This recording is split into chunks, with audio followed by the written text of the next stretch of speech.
Okay, I'd like to call this meeting to order, please. If we could please stand for the Pledge of Allegiance, I'd appreciate it. Thank you.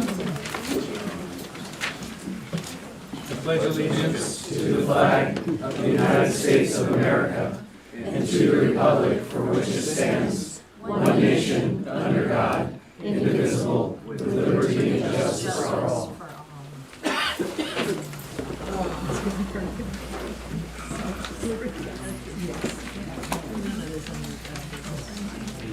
So we have a roll call and all board members are here. Do we need to do roll call? Okay, roll call.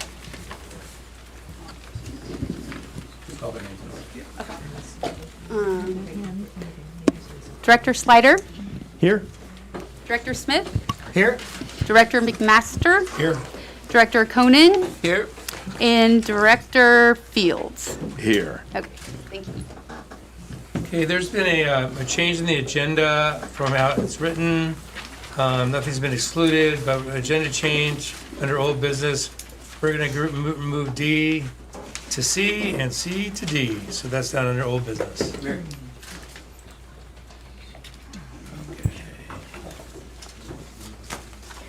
So we now have public participation, and I want to read an excerpt before we start this. If you do want to participate tonight, you need to fill out one of these forms. Okay, so and they're over there.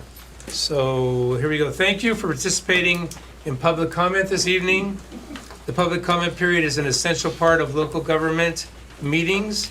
Each person will have 2 minutes to speak.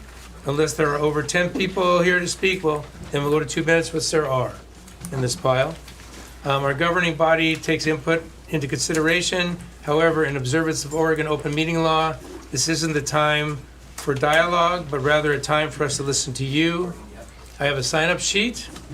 Anyone joining us remotely who wishes to provide comment can notify the meeting monitor now by clicking the raised hand icon, and I will add you to the queue. The superintendent may direct staff to follow up with you regarding your comment or questions if provided with contact information on the form.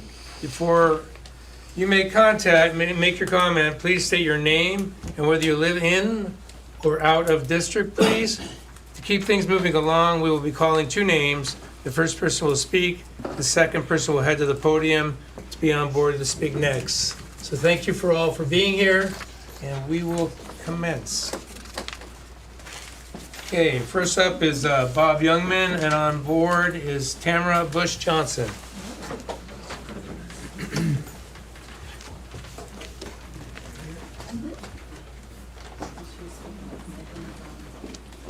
One thing that I would ask is that if you keep that microphone, Mr. Youngman, close, because sometimes it gets a little sketchy, and you turn it on if it is on. The button on the mic.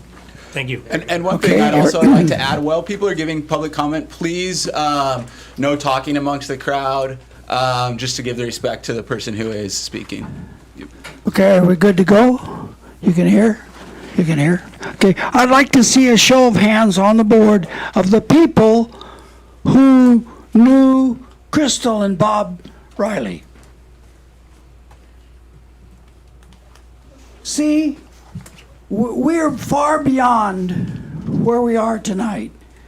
If I've known Crystal and Bob a long time, went to church with them. They agreed when they approved a sales agreement with CPRD. We know from their point of view that they support hiking and walking the trails. I've been there. I've been up to their place a number of times. I've walked the trails. And I know, having known them, that they would not have agreed to motorcycles on their property. And you can trust that. If you didn't know them, I'm sorry. I did. And so I'm not speaking for them, but if they would be here to hear the idea, the possibility of motorcycles being up on their property First of all, they wouldn't have signed a sales agreement. They would not have agreed to sell their property to CPRD. If they ever heard of it being proposed, they would back away from agreeing. And if this if this proposal moves forward, then it may likely end up in a court of law by the family foundation, in which case the court may decide in their favor. Now, I'm not an attorney, but if that happens, then CPRD runs the possibility of losing the property, losing their purchase, if it's decided in a court of law. Thank you. So let's not do this. Thank you. Thank you. Hey, Richard, could we get some volume in here? Because I can barely hear that clear back over here. Okay, again, did you want to speak to the clapping?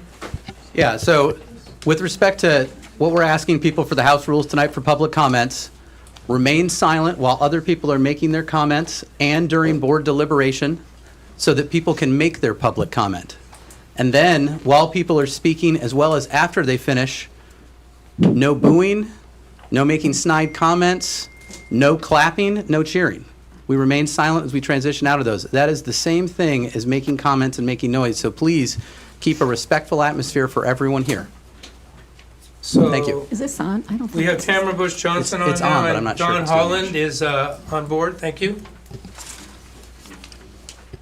Can you turn her volume up on there? I think IT's listening and trying Yeah. to do that. Nothing, there's, It's not really. no, there's nothing there.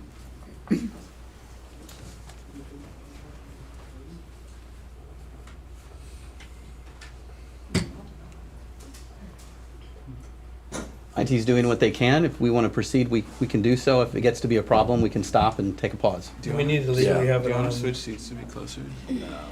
As long as people can reasonably hear, we're okay to proceed. If we think it's a problem that we can't run the meeting, then we should stop. Can they hear it online? That's what I'm asking. Can you hear it on? Okay. Richard, can you verify whether or not the audio is coming through online for the microphone?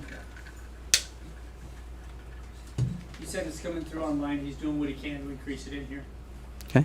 So, there we Well, go. if you would like to talk loud and wish to I proceed, have a that'd be teacher great. voice, so I can talk loud as a Right, thank teacher. Thank you. Thank you. So I will anyway.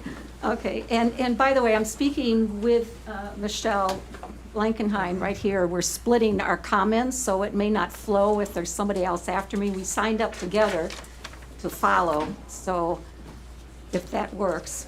I can go ahead and move Michelle next, and then if Mr. Holland can wait, that'd be great. Okay, thank you, Jim, appreciate it.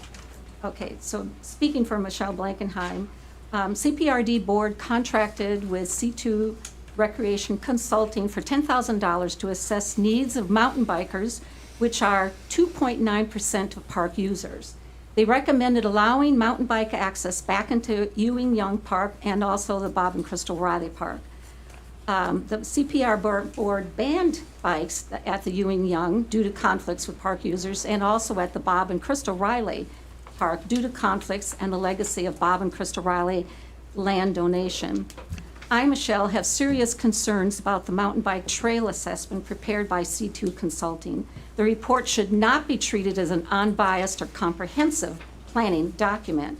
The C2 report recommends that CPRD reopen the majority of existing trails at Riley Park to mountain bike use within 3 months, and this is before completing any comprehensive trail plan.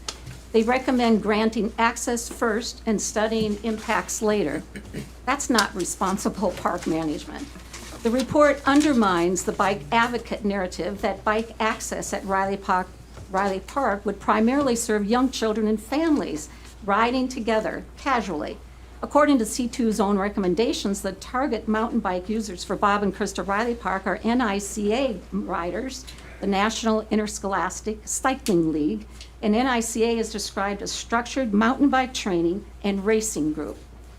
NICA enthusiasts are described as riders focused on fitness and technical competence. These are not children or casual family riders. These are faster, skilled riders seeking terrain and technical challenge. Thank you so much. Appreciate it. Okay.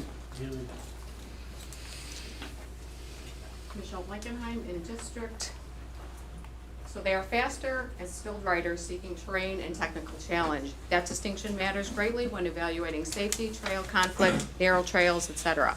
Do you know who is excited about this? The Lake Oswego Bike Club, not in district. When mountain bikes were allowed, the Lake Oswego Bike Club had weekly rides, took over the entire park and parking lot.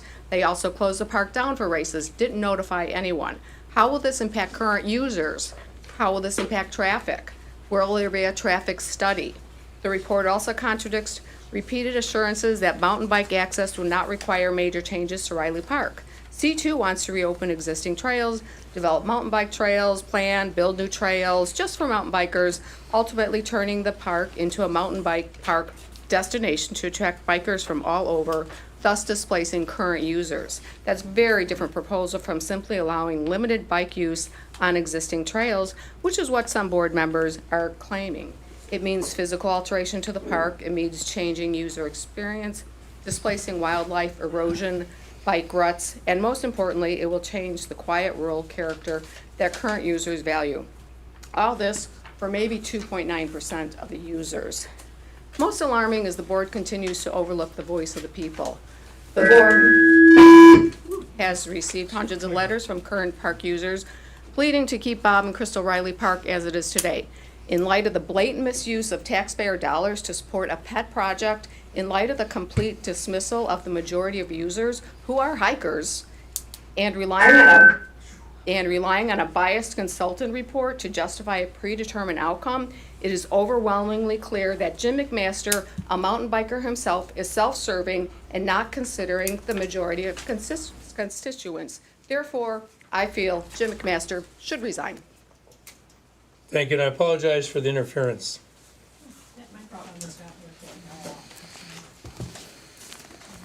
Okay, we have, Do you want to ask, is it all the microphones? we're gonna hold up a second Yeah, and see why don't what's we, going on. you guys will give us a moment, why don't we switch one out? Julie, I'm going to take the one that's closest to you first.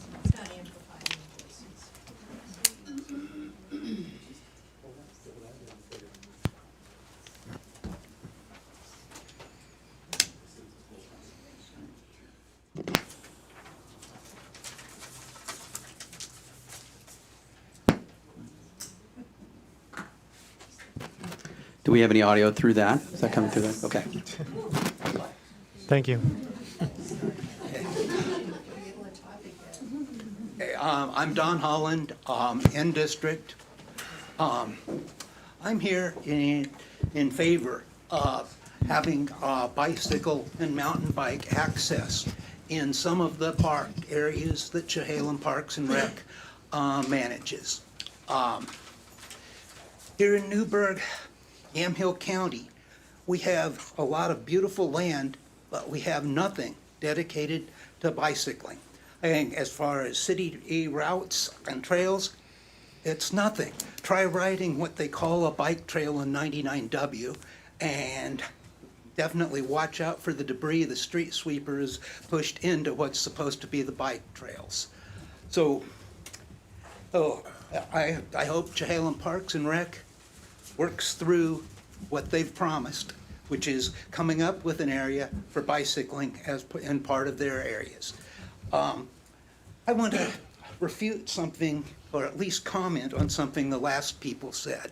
I was at the meeting when the decision was made to hire a consultant to go over and give them recommendations on how to meet their prior commitment to having a place for mountain biking in the park district. And it only makes sense that if you're hiring somebody to tell you where you can have mountain biking, to have somebody that's part of their specialty. Thank you. Thank you. Thank you. Next, we have Carol Dinger up, please, and then Logan Hutchinson, I believe, is on board.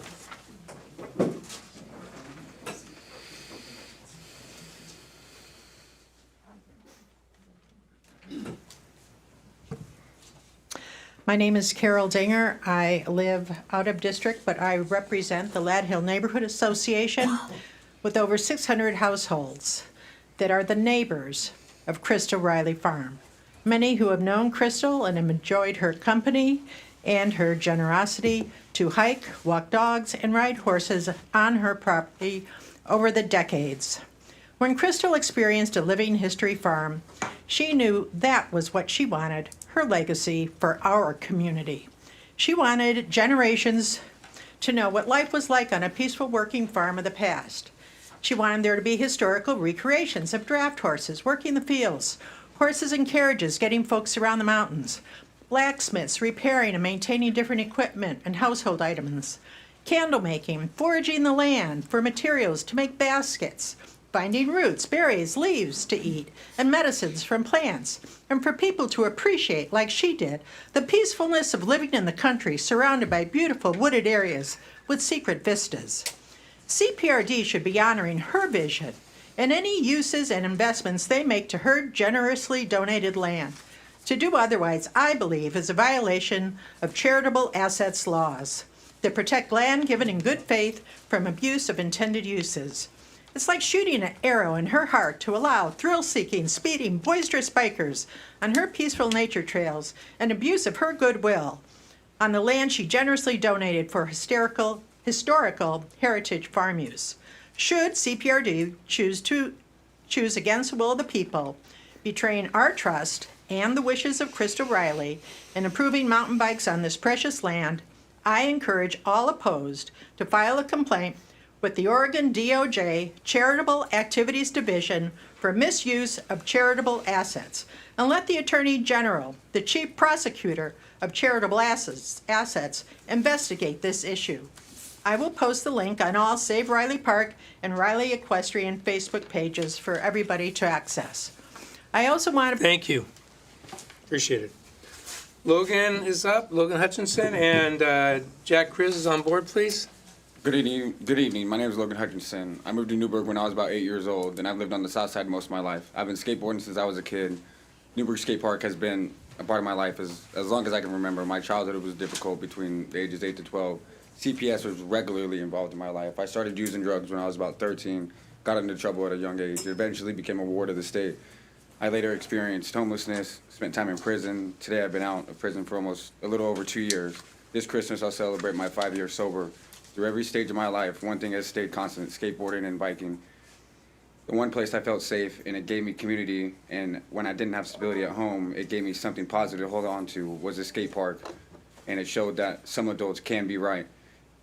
So first off, I want to say thank you for continuing to invest in the parks and the spaces that matter more to the kids in our community, for the low-income families, for people that can't afford to rent horses or have the gear or to be able to always make it up there. I think bikes should really be involved in here. I think that it may not take up the whole thing, but I think it's a big thing for kids to be outdoors and to not be stuck on tablets and to not be stuck with their faces on a screen. And bikes in this thing can and will help kids, and including myself, stay sober. And I think it's a great thing. And that is all I have to say. Thank you. Thank you. Next up is Jack Chris, and on board is Hunter Wiley, please. Jack Chris, in district.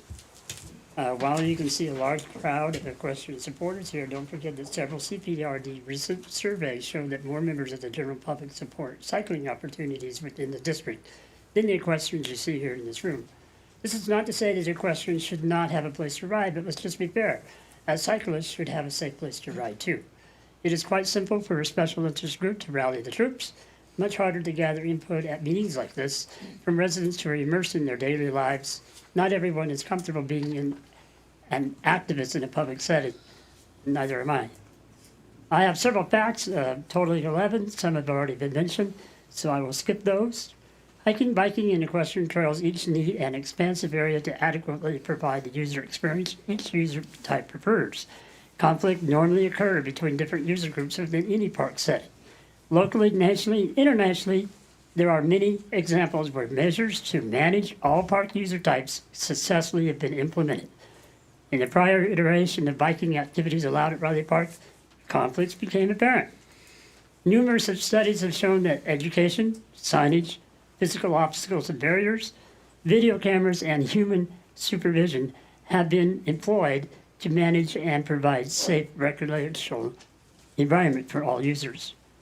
Restrictions on the intensity and characteristics of activity within a user type can also help manage conflicts.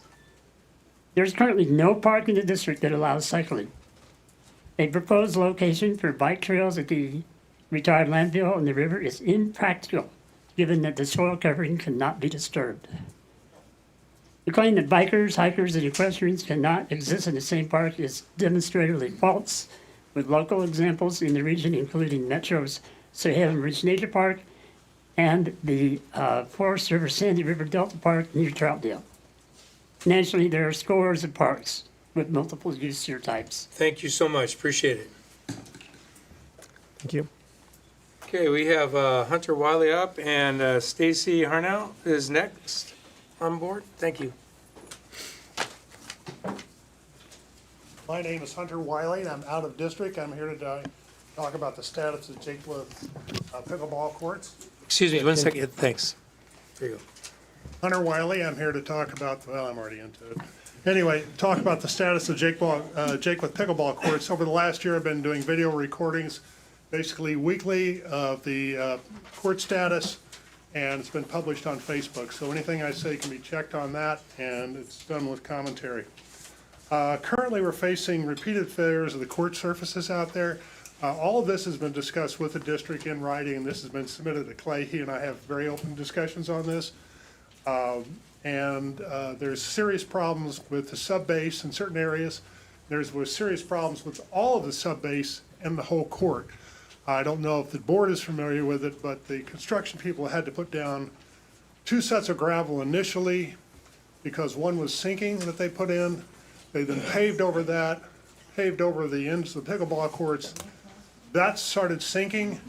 They dug that out, put in more gravel, paved over that, and that is sinking. That area also had known water issues when they put the post holes in through the court. There was standing water up to the bottom of the asphalt, which had to be pumped out. There was a pump there. There's piping. I'm showing this in the pictures. And so the subsurface there is very bad. Plus, that was where the construction road came in too. So it basically created a nice basin over all the courts. And I think that is going to show up on the rest of the courts. So water and drainage concerns, I think there needs to be, I don't know if there was a geotech study done as part of the specifications, but there should have been, because they would identify these clay subsoils and these problems. And the long-term implications of this is, if you ever looked at the old Jakewood courts, they had cracks all over them. That was from settling. And they only had 1 layer of gravel on that. I've consulted with 2 engineers on this and just given them the facts, and they've basically arrived at the same. Thank you for the information, appreciate it. Thank you. This is online if you want. We have Stacy up next, and Brian Bowman after that, please.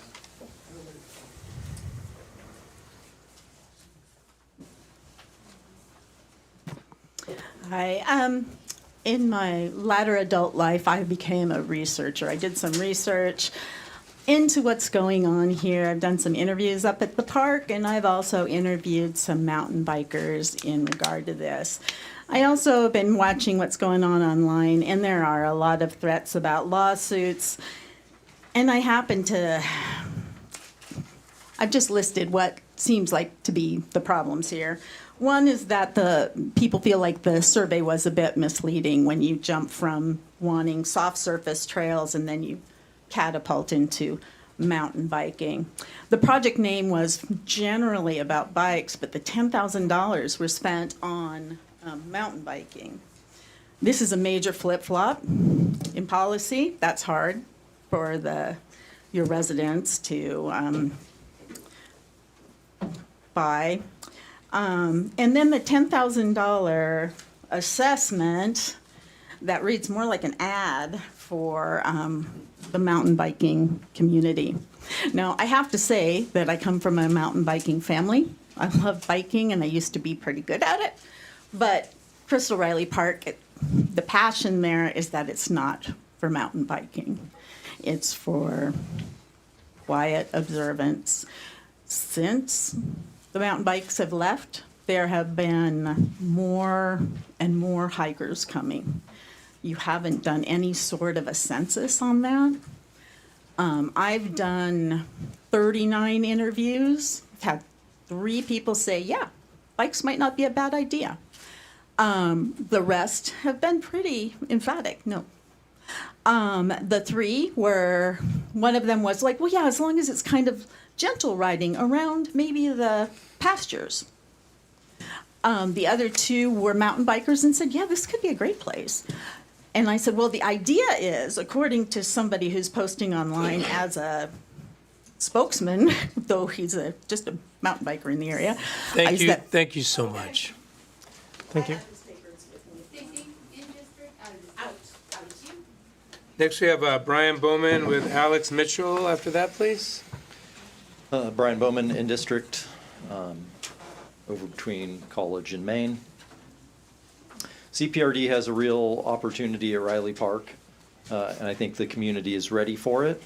What strikes me with most equestrians I talk to is how much common ground exists between the 2 different types of trail users. Both groups take responsibility seriously. Both understand that they're members that behave badly. Or Steve.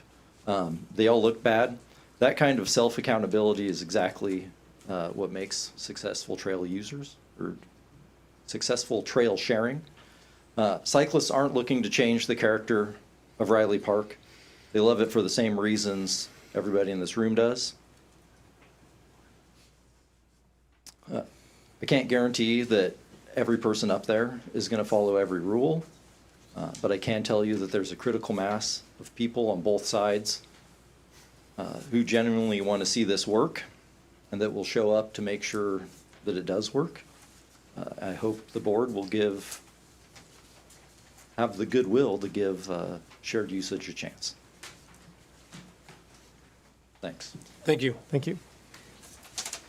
Alex is up, please, and then we have after that Ryan Storff.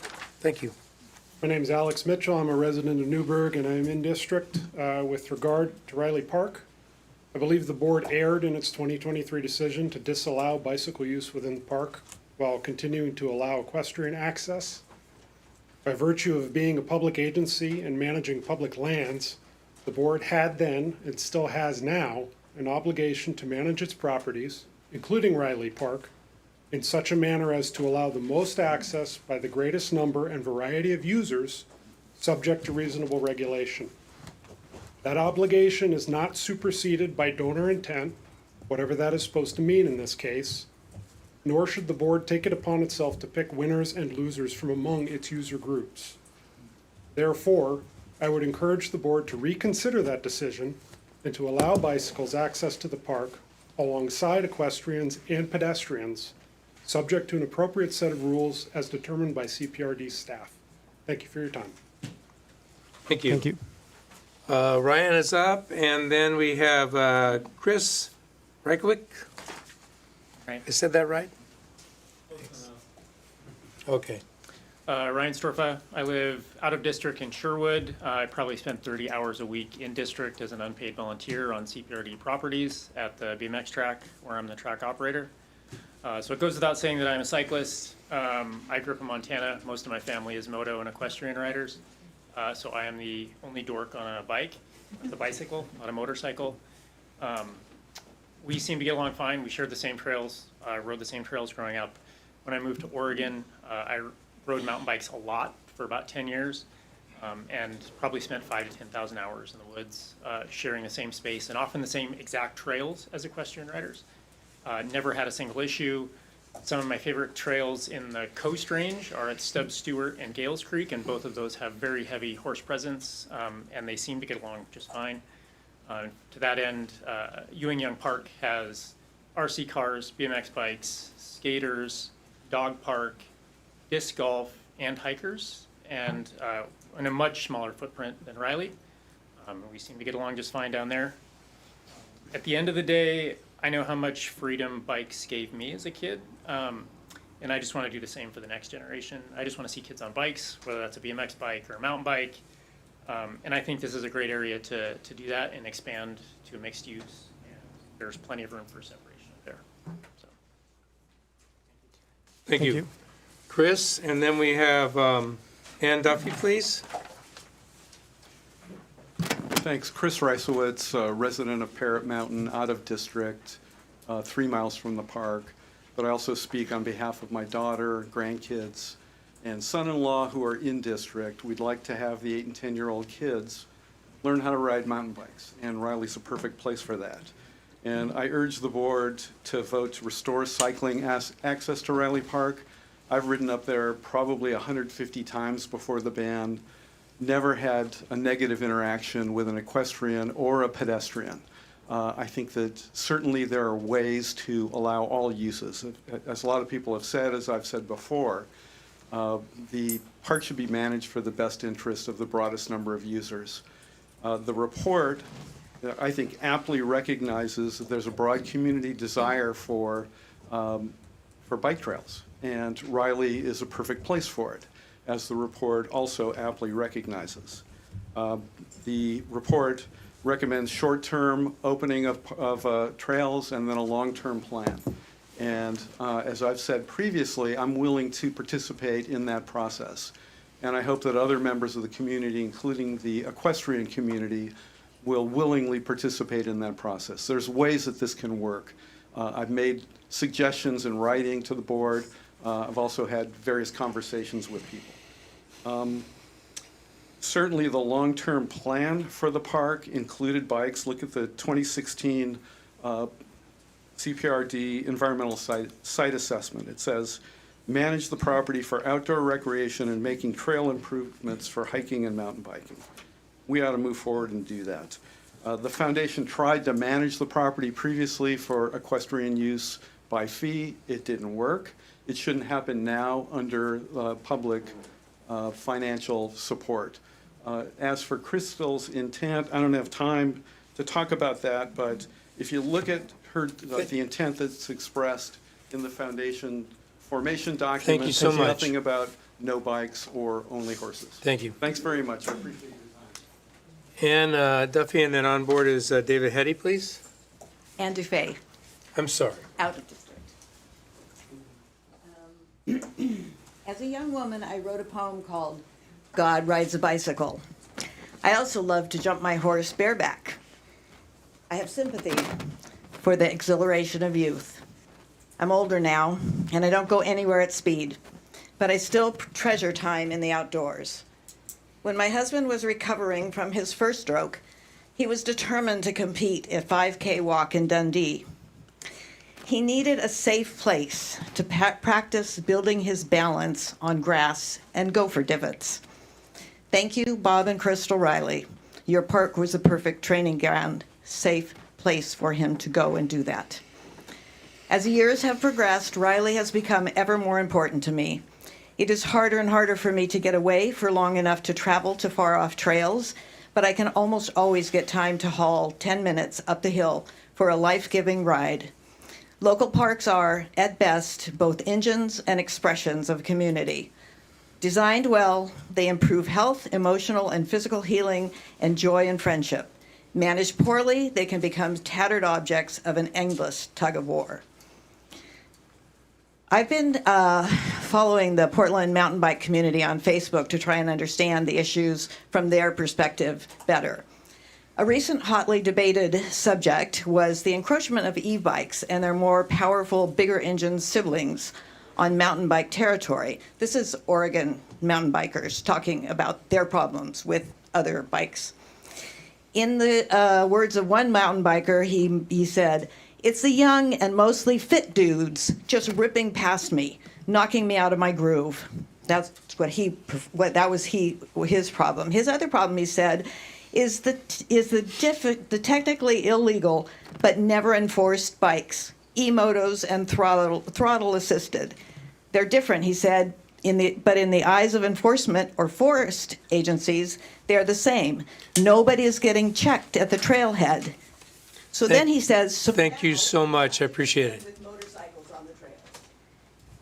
All the ACNs shouldn't be accessible. Thank you so much. Thank you. Did that mic go out again? Okay, we have David Hetty on, and then Steve Paulson afterwards. Good evening. My name is David Hetty. I live on Jody Court here in District in Newburgh. I'm a father of kids who love being outdoors. I'm a coach of a local youth soccer team. I'm a longtime CPRD volunteer at many levels, and I'm an advocate for equitable access to public land. Almost 3 years ago, 2 of the current board members sitting here and 1 former director voted to ban bicycles on local trails. At that time, there was a commitment to find an adequate replacement. I want to acknowledge that the search has been thoughtful and thorough, and I thank you for that, especially you, Jason. Properties have been evaluated, assessments have been conducted, and I've appreciated the opportunity to meet with board members and with staff along the way. Thank you. The Places for Bike study gives us a clear path forward. Ewing Young, as a smaller and accessible site, can serve kids, teens, and families with beginner-friendly trails close to town. Riley Park, with its larger footprint, offers an opportunity for both beginner and recreational riders to explore longer, slightly more challenging routes in a natural setting. Getting people outside, especially youth, is critical to our physical and mental well-being. We're not asking for extreme downhill features, and we're not asking for an entire park for ourselves. We want a shared space where everybody has access. We want simple, safe access to enjoy the public lands that we all share together. I urge the board to act on the assessment recommendations and move forward with bicycle access at these locations. The cycling community is ready to partner with you and with other trail users to ensure these spaces are safe, welcoming, and well managed for everyone. Thank you. Thank you. Thank you. We have Steve Paulson on board up next, and then Bob Freshman on board, please. Steve Paulson, the Greens, Newburgh, in district. Can we get some logic and common sense up in here for once? Does it feel like Groundhog Day? Why are we still here discussing horses and bicycles on the same trail at the same park? Gain some courage and make a vote. Stop complaining that you have 4-hour meetings. Stop wasting everyone's time and vote once and for all. Jim, Nick, and Brandon, you 3 were elected in part to put bicycles with horses at Crystal Riley Park. So far, you've failed in epic fashion. I said last time I was here that you've now galvanized multiple generations of people by doing the wrong thing and entertaining the thought of bicycles on a horse trail. Now these same people, multiple generations, old, young, Democrat, Republican, horses, all kinds of people, are going to ensure that bicycles will never be allowed at Crystal Riley Park again. These same people are going to ensure that you're never elected in this capacity again. Brandon, Nick, and Jim. Jim, you know the history of this place. Why haven't you explained how and why bicycles were allowed at Crystal Riley Park in the first place? You could cut these people off once and for all if you just said, this is how they got here. Let's talk about it. But no one says that. Nick and Brandon have no clue of what's going on here. Neither one of you. Why haven't you found another location for bikes? The horse folks offer to help pay for this to happen. That's insane. By the way, C2 Consulting is a company that specializes in developing mountain biking facilities. That's like the fox guarding the hen house. And lastly, Jim, Nick, and Brandon, you had an agenda when you got here. It didn't have to be like this, but you panicked and you've been putting this off like a bunch of cowards. Make a vote once and for all. Okay, next up we have Bob Freshman and Lisa Rogers on board, please.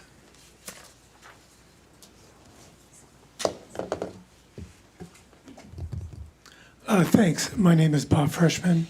I live in District, and I'm a 26-year resident in District and a 26-year-old user of Bob and Crystal Riley property. So I feel very honored that I had that. I've seen the property go through all the changes over the last 26 years, including when bikes were there. I won't go into any more about the C2. I think a lot has been said. It is a deeply flawed study, highly biased and deeply flawed. No other group was included in the study. They said in the report, we've included another trail or other trail users. That was one person another bike advocate. Nobody reached out to the hundreds of hikers that use that park every single week. I talk to them.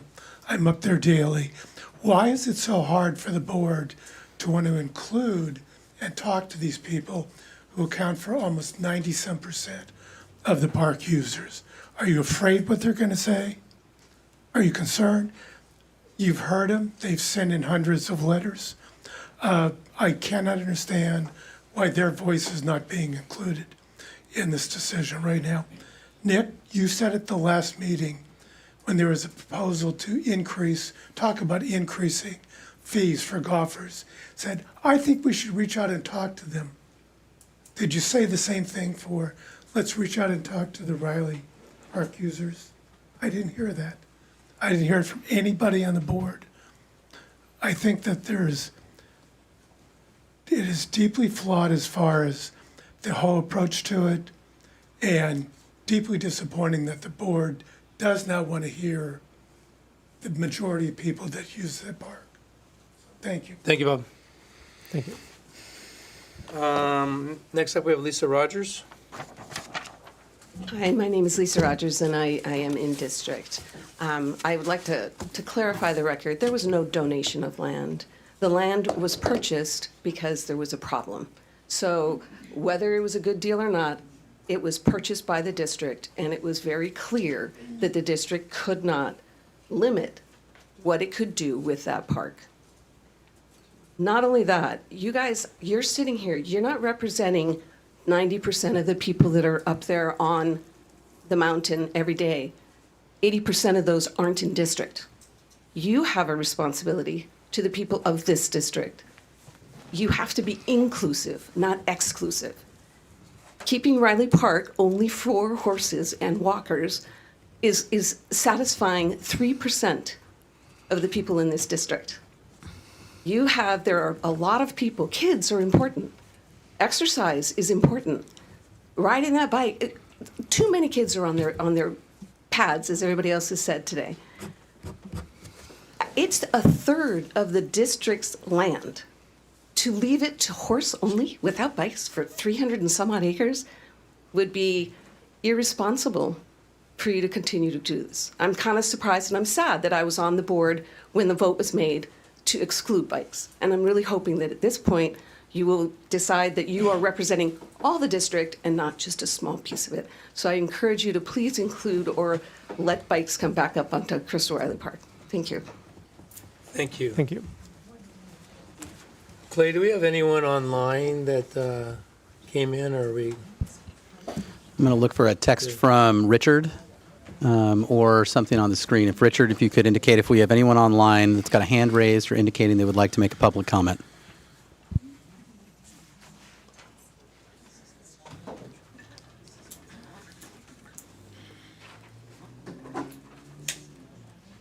There's no one online waiting to make a public comment. Okay, we're good to move on then. Next we have up is, unless I'm missing something, is staff reports. So who would like to take the lead? Julie, do you want to take staff reports? You can probably use it from the mic there if you'd like. Julie is doing dual staff responsibility. My name is Julie Peterson. I'm the Special Services Supervisor here at the district. For the sake of brevity, which is shocking, I know, for everyone here, I just wanted to point out a couple highlights for the month of May within the Special Services Department. One of the things I wanted to mention is that at the Aquatic Center in May, the month of May, we had 14,863 visits. Pretty incredible. We have very many summer camps going on. We have summer childcare being offered. We have summer swim lessons that you can register for online and in person at the Aquatic Center. We served 1,724 Meals on Wheels to seniors in our community. We've had so many senior trips. There was one yesterday that they went down to, I think it was Fort Clatsop and Seaside, had a great time. And then I wanted to mention that we do partner with George Fox University I want to put it on everyone's radar. In the month of August, August 20th, George Fox University and CPRD collaborate together to offer a free sports camps to kids. The George Fox coaches and their teams work with our youth kids. It's a 3-hour camp. And so if you'd like to register your kid online, it's a great opportunity to get your kids out there. And it's a little hot in August, but the George Fox coaches and their teams do a fabulous job with all of our kids. And so we're really, really happy to partner with them. I wanted to end with, we had a wonderful opportunity 2 Fridays ago to be involved with a end of the year graduation party for Scappoose High School.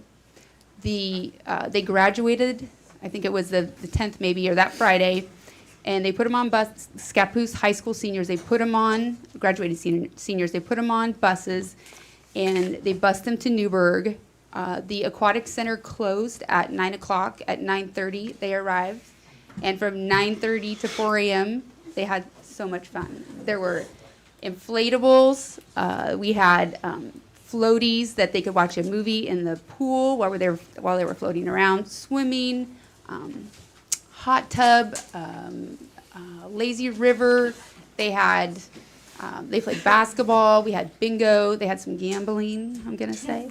They had a booth that had money. So the kids would go in the booth, close it. It was like for us old people, it was like the old phone booth. And they closed that. They went in and the money just like went everywhere. And it was everything that they could put in their hands. That's what they got. And they left. So that was a lot of fun. And then the last thing that they had at 3 a.m. was they had a hypnotist come out. And I've never seen anything like that before, and it was fascinating. And so the kids really enjoyed it. Out of 15 kids, 10 went down, and it was really fun. And so I wanted to thank the aquatic staff because they were tremendous.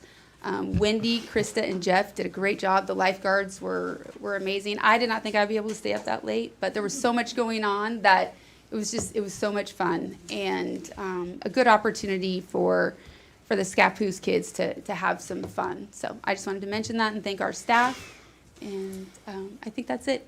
I think Brian is next door, and I don't think he's... Nope, he snuck in. Oh. You're so quiet. Brian, Thank you. pick a mic.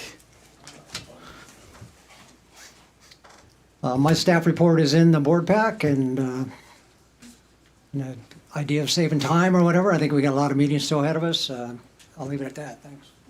And I'm gonna extend his report slightly and just say his team has been working immensely hard, particularly over at Sandra Estate. So for anyone that hasn't been paying attention, Sandra Estate's going to be our newest park. There's a ribbon cutting on July 8th. Please tell me if I'm giving the wrong date out.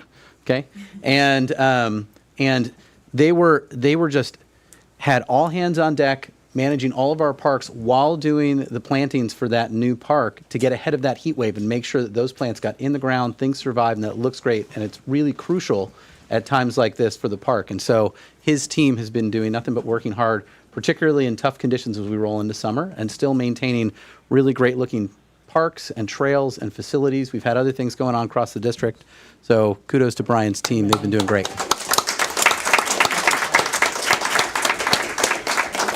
Board members, if you have questions of the staff during the staff comments, you're more than welcome to ask them questions or at any time. So just so we're good on that.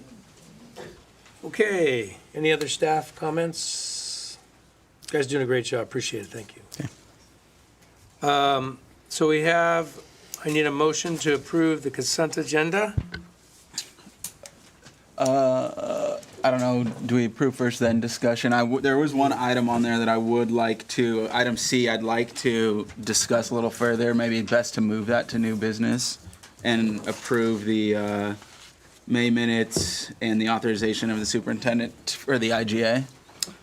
I think we can make a motion second and then have any discussion regarding the specific item. I can clarify on some of the procedurals. You could choose to just approve items A and B of the consent agenda and then go into discussion on the item that you'd like to pull.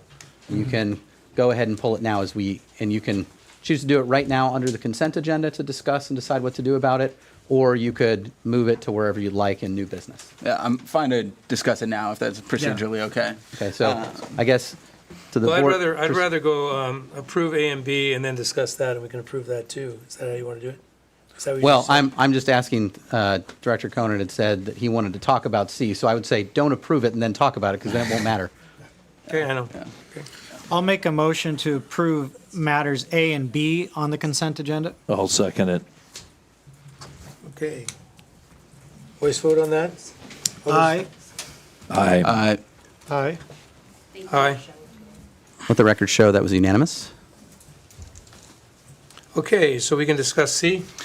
Yeah, so I just wanted to get a little bit more information. I know last month we approved $200,000 for the surfacing at Spring Meadow Park. And then, yeah, a little bit more information on the amount here, the $400,000. Ron, I know you've talked a lot and shown us a lot about prices of playgrounds and how those have skyrocketed. And I think we all agree that Spring Meadow, of all the playgrounds in our district, needs some upgrading.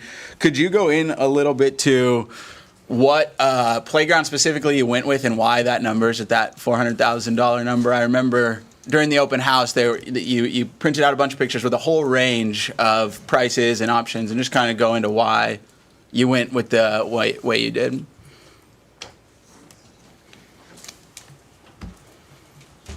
I think as you alluded to in the open house, that you could spend as much as $750,000 on one of those playgrounds, down to, depending on the size of the footprint of the playground. I went with this, suggested we go with this playground design and style. LSI they're like the Cadillac of playground equipment. And I don't mean that's really cool because they're a Cadillac. I'm thinking long-term general interest of taxpayer money for the quality of product that they make. And we have several of their playgrounds in the district, and they've upheld it during that time. They are the leader and innovator and of style and design of those playgrounds. This design here is, things have changed since Director McMaster has developed the first 20 playgrounds in the district. Since COVID, things have skyrocketed cost-wise, obviously, and this is no different with the price of playgrounds. Based on the almost 4-acre size of that development over there, and with, I think we did, as Superintendent Clay would say, the napkin test, there's almost 800 new homes going into that area. That more than doubles the size of the people that have a right to use that playground or whatever. So with that in mind, that was the amount of pieces that fit in that footprint there, would justify for that existing neighborhood as well as the new neighborhood. Based on the size of that playground, that many pieces fit in there. And I'm anticipating with the volume of children or adults or whatever that are gonna be using that playground from the existing neighborhood as well as the new neighborhood. I don't know if that clarifies whatever. Pieces have changed. There's the coolest, we used to have the old merry-go-rounds, right, or whatever, going around. Those don't exist anymore, but they have a we-go-round. That is the coolest thing in the world, that you could put 8 people in, 2 of them in wheelchairs, and the other 6 or whatever. It's $39,000. It's just a fact of life and the way it is. Is that extreme? Is that excessive? I guess that's a matter of opinion with a lot of things that the district may or may not do with taxpayer money. I don't think so, but that's just one piece. As well as the climbing, the sensory, the inclusiveness, all of those are included in this playground. It's a little bit different thinking in terms of how we used to do it. Throw a swing out there, a slide, and a teeter-totter. So things have really changed in that matter.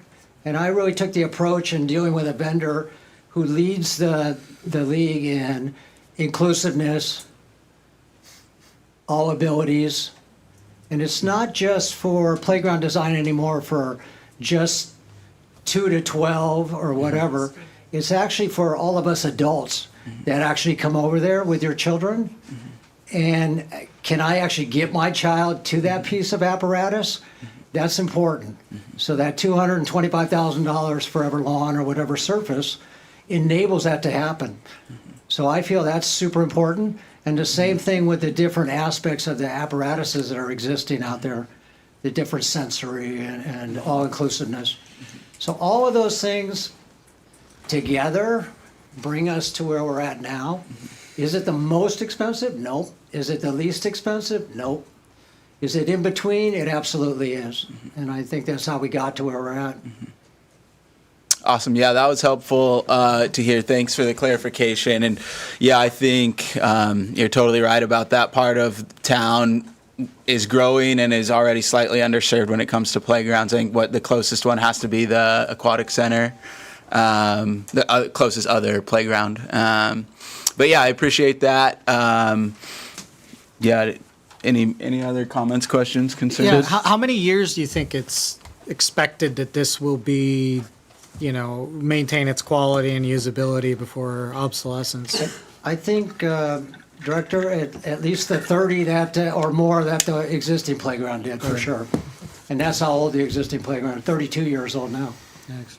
And I wanted to clarify one of the statements that Brian made. So we did a rough check on dwelling unit count associated with the existing neighborhood, and then based on approved development and existing development that has occurred recently over near that playground. So if you just counted the older or kind of existing neighborhood that's been there for more than just a couple of years, that's off of Victoria, then you have about 301 dwelling units within approximately 400 meters. That might be your walking distance or short bike ride. So those are your people that they might take a car over there, but they don't have to. And so that's kind of your neighborhood aspect of things. So that's how we did that measurement. And so that gets you about 301 dwelling units, and that's without crossing, that doesn't count any dwelling units that might be on the other side of the 99. We use that as a constraint. And then if you kind of use that same bubble approximately, and you extend that around the new development, which is also within that same distance, you bring the total dwelling unit count up to about 796. So it goes up substantially. So it's one of the reasons that when we discussed this and I'm working with Brian and giving instructions to staff, it was to do some enhancements to this so that it could serve that increased population. It will be one of the densest neighborhoods in our service area once it's built out, because there are apartment buildings adjacent to that park that are being built now. And then there are also there's another development that we didn't even have a count for that I don't know what's going in. That's the one that's adjacent to Benjamin Road. And all I have to do is come down, I think it's Jory, and come down to that park. So that is some of why we think the investment is worthwhile for this at this time. And to Brian's other point is we're trying out some other things that we haven't tried in other places that do increase the cost. And so if the board needs more information about exactly what we're doing and wants to see the site plan and go through it with us, we can share that information. We still think it's a good decision. But for example, there are some benches that are posed there which would have shade, but that brings the adults into the playground. They don't have to get off site and go, wait under whatever other shade is around via the trees and things like that, which there are on the site. But if that's not an investment that we think is worthwhile for this, it's an approach that we're trying that we believe is a good practice. So we can look at ways to retain costs if the board wants us to evaluate that and get a closer look at what we're doing. We can bring it back. We were informed that we need to go to the city and do a site design review. And so that's the first time that's ever happened for us. It's been our understanding in the past that these were exempt. I believe that some of the code language was changed in a way that took away an exemption. They don't really have much to evaluate other than stormwater issues associated with things going into what is otherwise a green space. So we can bring that back if the board does feel that more information is merited, but we still think this is a good decision. Is there a cost associated with that additional review? Or is it mostly There's some administrative work? there's some permitting costs. They've told us, which I personally find a little hard to believe, that they have everything they need except a stormwater report. That's what they told us in a pre-application meeting they did. So are we going to be expected to be going through these extra processes every time we upgrade a playground? That is right. We might want to try to work with the city to I would fix that. completely agree. And so it would be something that we could consider. So if, for example, this particular code change that I believe happened within the last 2 to 3 years, after I left, but because I believe it's a code change that has changed since I joined CPRD,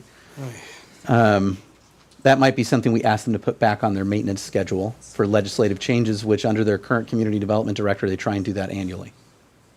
But that might be an ask they're willing to entertain because it impacts us and the school district and any other institution that's doing something more than a backyard playground. I think it impacts everyone with kids in the entire community. I would agree. So, I've got a couple questions, Brian, for you.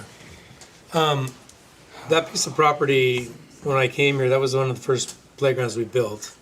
And that was a landscape structure playground that we were replacing. But the property was used by the contractor as a place to basically put debris and bury it. And then the park district inherited the piece of property. With that, we had undulations all over, so when they were building Fred Meyer, I asked Fred Meyer if we could use the dirt from Fred Meyer to try to grade the top of that. What I'm noticing now again, so we put 2 feet of dirt over the top of that instead of having this type of a situation. What I'm noticing again now is it's starting to recede more in different areas and rock and roll, and I'm concerned about the size of the footprint and going beyond what's there now, and then having a problem with the imitation grass that's going in, buckling or falling or whatever. That happened with the basketball court that was there, and right before I left, Russ had redone it and repaved it, we regraded. So I don't know what kind of geotech we might be doing or what kind of protection we might be doing, because I remember when we drilled down for those posts, we were hitting a lot of concrete, trees, and I think there was a refrigerator in there that the contractors threw in there. So anyway, how do we address that, or how are we looking at that, or are we? Well, obviously, we would construct the playground and the geoteching that to specs like it's supposed to be done, so, you know, the compaction or whatever. So we're gonna do a compaction I don't understand the test. question, so I mean, we're gonna build it properly, the way I'm sure you built your 20 playgrounds, Jim. Well, some of my playgrounds worked out well, some of them didn't. Well, And so- we're gonna make it work. I Jim. know you are. It's gonna I'm work just- well. I'm just throwing it out there, and I was wondering, are we building it in the same spot as the one now? It's, the majority of it is in the same spot. The extra area you're looking at is for more seating, people closer to the park. Utilize that wasted space that was there to bring some people back into the playground. And the landscape structure is providing the equipment, but the installation is gonna be CPRD? Correct. Okay, because, you know, when we had the surfacing we had, which is chips in all of our playgrounds, and now we've got the special surfacing, we haven't had experience in that, so I'm sure that the vendor is gonna share that with you big time. Absolutely. This isn't reinventing the wheel. It exists and it has existed for a long time. And we do have some special surfacing, as you know, in several playgrounds, and those have held up well. Okay, and the last thing is the only thing that I talked to Clay about this, is that this is going to be one of our biggest playgrounds, if not the biggest as far as equipment. And if it becomes a destination spot for folks, it becomes more of a community playground than a neighborhood. Can you just tell me what you think about that?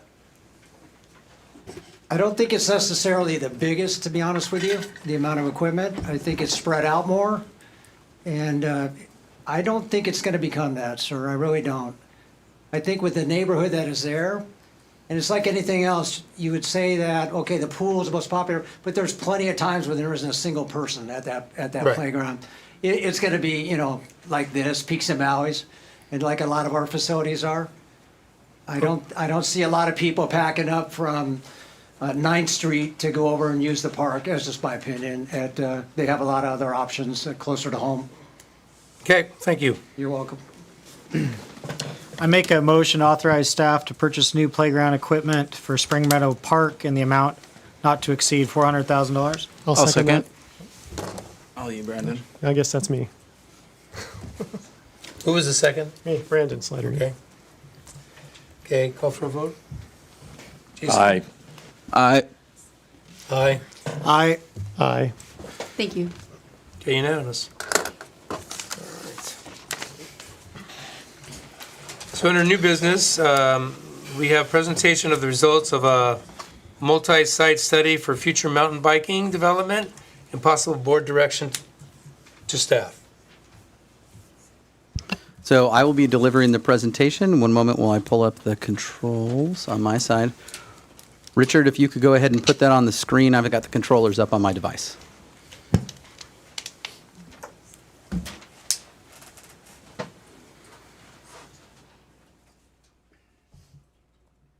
All right. So one of the things I wanted to go through and start with, in part because of some of the public comments we received, is this study was not intended to be a study that balanced the various uses. It was not intended to do that. It was supposed to evaluate places that were ripe for adding or kind of satisfying mountain biking demand based on feedback that staff received back when the prohibition at Bob and Crystal Riley Park went into effect in 2023. And I can say that I had directors arrive in my office on my very first day while I was still trying to figure out what the heck I was supposed to do with this giant messy office in the back of this building. And they came in and said, this was important that we evaluate what to do about bikes. And so that's really what the study was supposed to do. How that works with other users was not part of this study. And if the board needs more for something like that, for a decision, you know, staff is here to support what's requested, but this was just after staff had looked at properties, had looked at sites, and to the best of our knowledge and our ability, there didn't appear to be a ready solution that seemed right. So we tried to find a specialist after we approached Travel Oregon's Ask an Expert program and used up the hours there with consultation process and went ahead and moved forward with proposing a study. It could be, and I will admit this freely, it could be that the board should have received a study like this 2 years ago or more. I guess it's 2026, probably closer to 3 years ago, that this should have happened to do a multi-site assessment about what is ready for something like this, what could take that. And then when it comes to balancing uses and users, that does get to be something that is more of a choice on policy. And historically, before Bob and Crystal Riley Park, those were all done administratively. So the choice to clearly and explicitly do a prohibition on bicycling at Bob and Crystal Riley Park was a change from historical practice.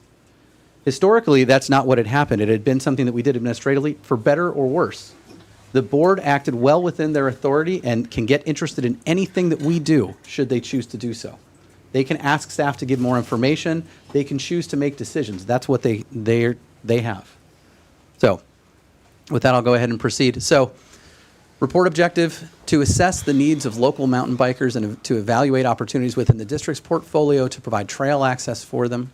This report contains the results of that evaluation and the related recommendations. This is not about balancing uses. This is about finding ripe areas and understanding what the requests are from that specific type of demand. If you look at the board letter that was drafted, we have no real trails that explicitly say yes to biking. We have a few different areas that are ambiguous about whether or not biking is allowed, and we have a few that prohibit. But we don't have anything that's really clear on where it's a good spot. So some background information and highlights here. The report shared information about fast growth in the recreation area, sometimes exceeding population growth. So that just means it's more than the background, just the background numbers that you would expect to see. Large numbers of mountain bikers per existing trail mile in the Willamette Valley.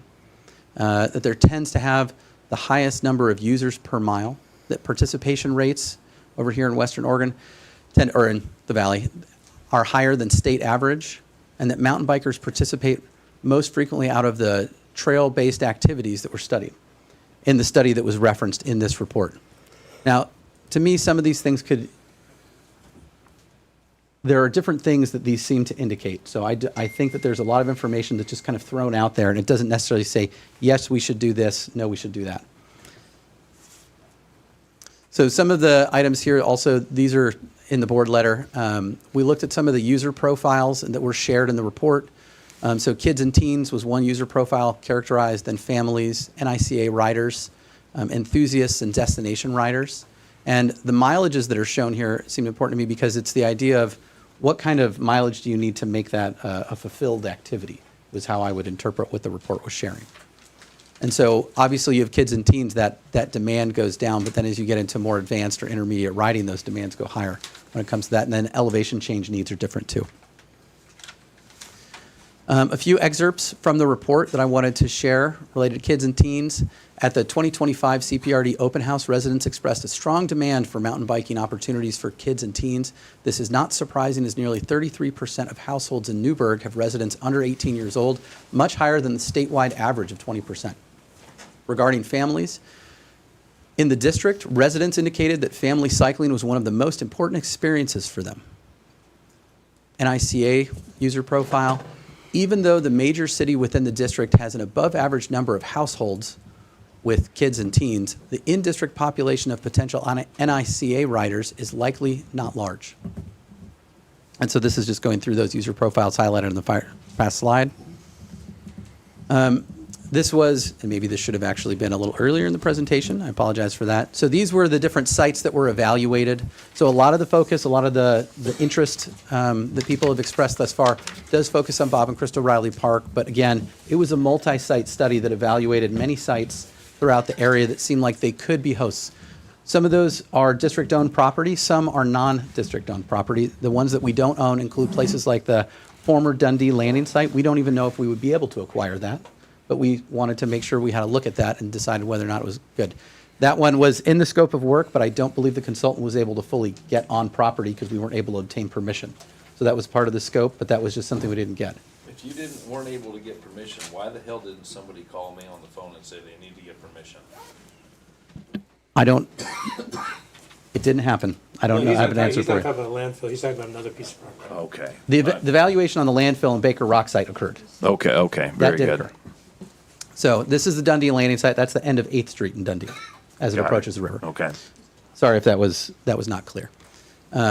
We also went out to several other properties, including the one labeled Wilsonville property. That's the one that's on the south side of the golf course.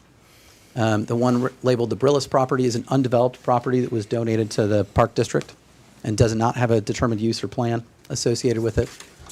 Herbert Hoover Park was evaluated. Shad Park, which is over by Corral Creek Road, was evaluated. And Ewing Young Park was evaluated as well as, and then our Highway 219 property, which is just as you approach the river and prepare to go over the bridge along Highway 219.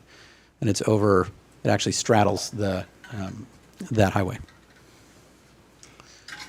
So as we look here, this is basically very similar, again, to the board letter and goes through kind of a snapshot of what we see in the report, talking about opportunities and constraints. I wanted to share something that also was highlighted in the board letter.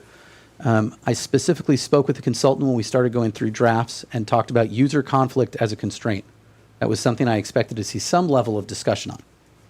And so the consultant commented and then later wrote a little bit about this, that user conflict was not viewed as a constraint because the study viewed that as a management decision.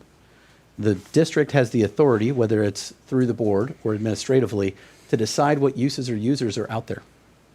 And so if we feel this is a priority and that we need to do something to solve it, we could increase one use, decrease another use, figure out how to make them compatible, do all sorts of things, but those are decisions that can be made by the district. So again, this is basically going through that, and so this is highlighting some of those characteristics. One of the things that we see are some of the opportunities that we saw at different sites would be flexible potential use if we thought that there were other things that could happen or it's not developed yet. If there were mature trees and shade on the property already, or if there's the potential for that. If there's elevation change, something that would make it interesting to ride on. Those were things that were determined to be desirable. Some of the constraints that are highlighted here include things like there not being any park facilities, things like parking, bathrooms, those sorts of things, because if you turn this into a facility, you might have to consider developing those sorts of things. It increases the cost. And even being able to get onto the property, for examples like our Highway 219 property. And then there's certain unique constraints to certain properties. Like you can see here, trees not allowed listed for the landfill. That's a unique constraint to that particular site. Then going on to some of our Ewing Young, Friends Park, Herbert Hoover Park. These are getting to be more of our parks which are developed on this slide. Ewing Young Park, one of the constraints that's unique to that one is that it has so many different uses on it already. I think it was mentioned by at least one of the public commenters that there's already hikers, there's a dog park, there's a BMX track, there's a skate park, there's disc golf. I may have missed things, but there's quite an RC track, for example. So there's a lot of things already going on there that it could be ideal because it's right in town. That's one of the opportunities that's noted here, that it could be close to a future Newburgh-Dundee bypass trail, and so it'd be part of a trail network. But at the same time, you have that potential user conflict. And so they didn't list that user conflict as a constraint, but just noted there's a lot of other things happening there. Friends Park was one. That one's kind of interesting in that there's undeveloped property surrounding it, but it would be challenging to deal with some of those areas, and it does go down to riparian areas. Then you've got other areas like Herbert Hoover Park where the site continues getting smaller, and so that is constraining all by itself, even without other things. That Highway 219 property, I believe there's an asterisk up on that number 91 there because the acreage listed in the report, I believe, is inaccurate. I believe it's 94 or 96 acres in size. Does that sound right? You think 91's correct? Okay. I was questioning that, so maybe I'm wrong. Sorry if I'm misleading people on the acreages.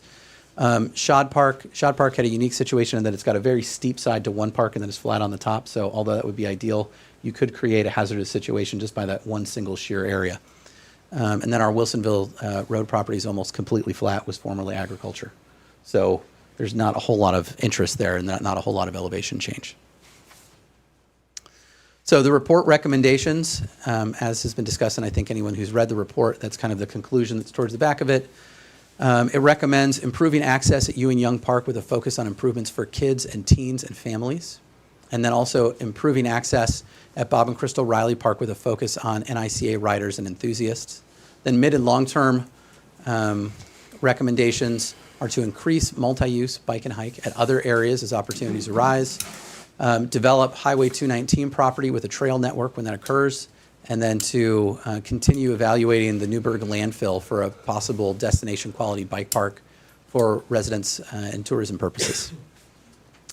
So one of the things I did want to note, and that it's listed in the board letter too, is if staff were to take this on, there will be some level of outreach. I don't know what that design would be. And sometimes an outreach is just informing the public. Other times it's working with the public and getting input and doing those sorts of things. Typically, we would suggest that we gather input from the public. But the report states that they would expect, and they say, go ahead and put in the signage and move forward with it. Well, they say as a kind of rationale for that should happen because you could expect for things to be stalled and opposed, but we're already there. That's already happened. There's already opposition to one of the things that's being proposed.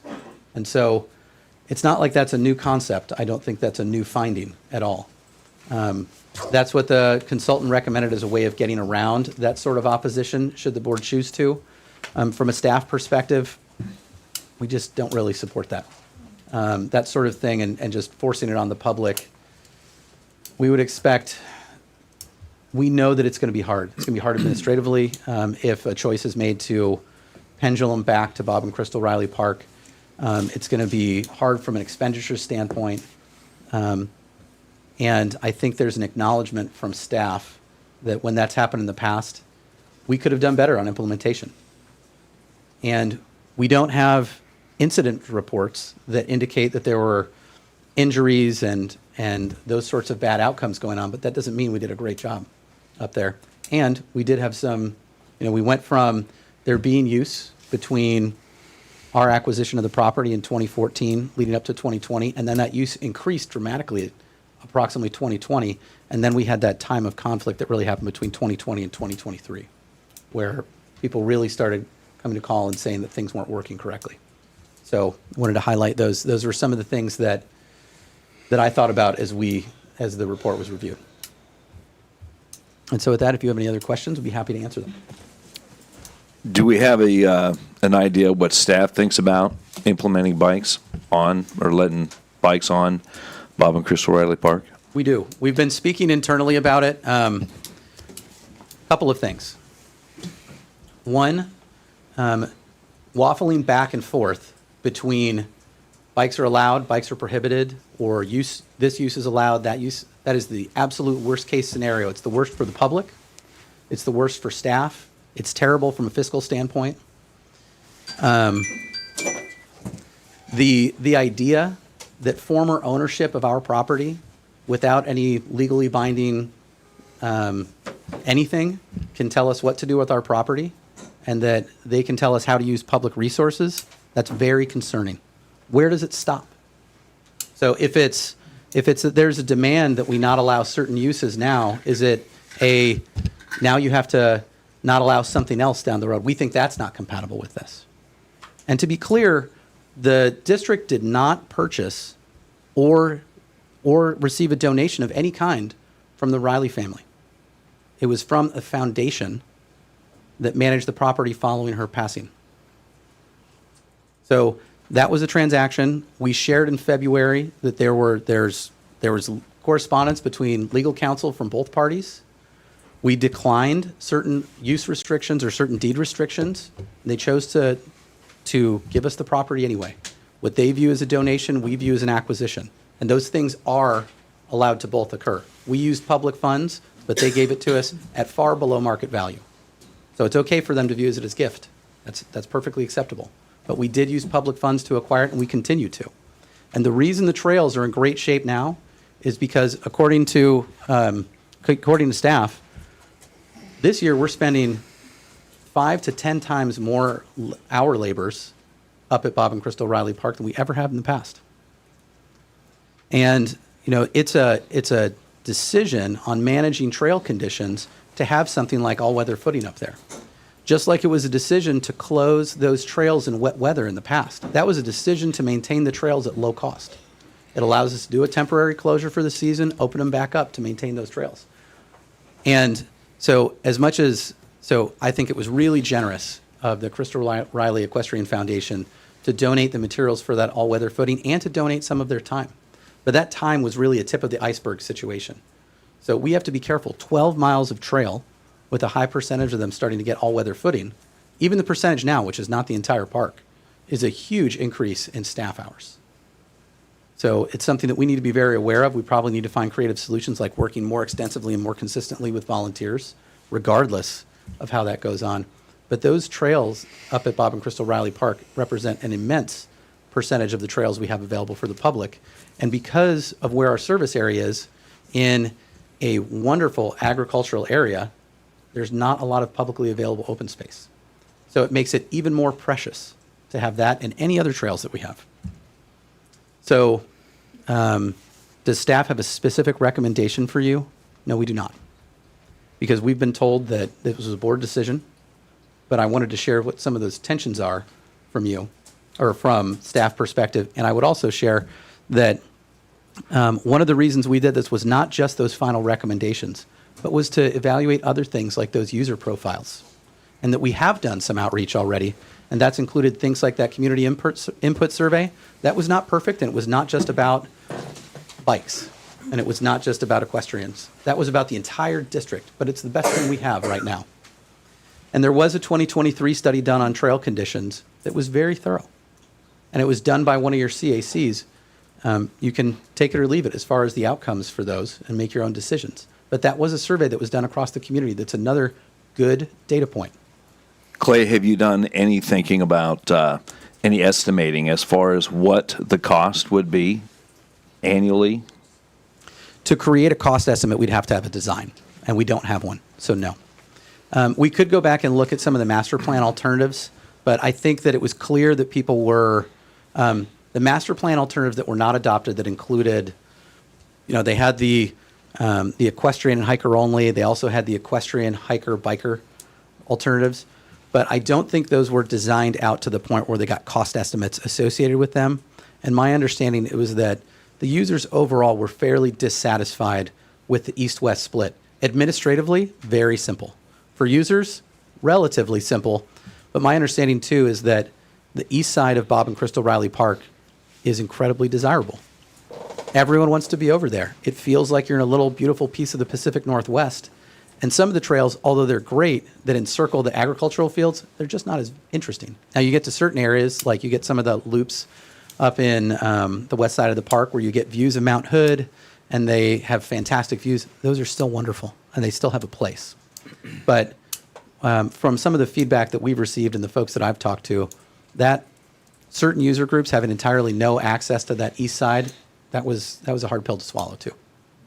Have we got any kind of an estimate as to what kind of time frame we would have to have for staff to take care of and manage this property?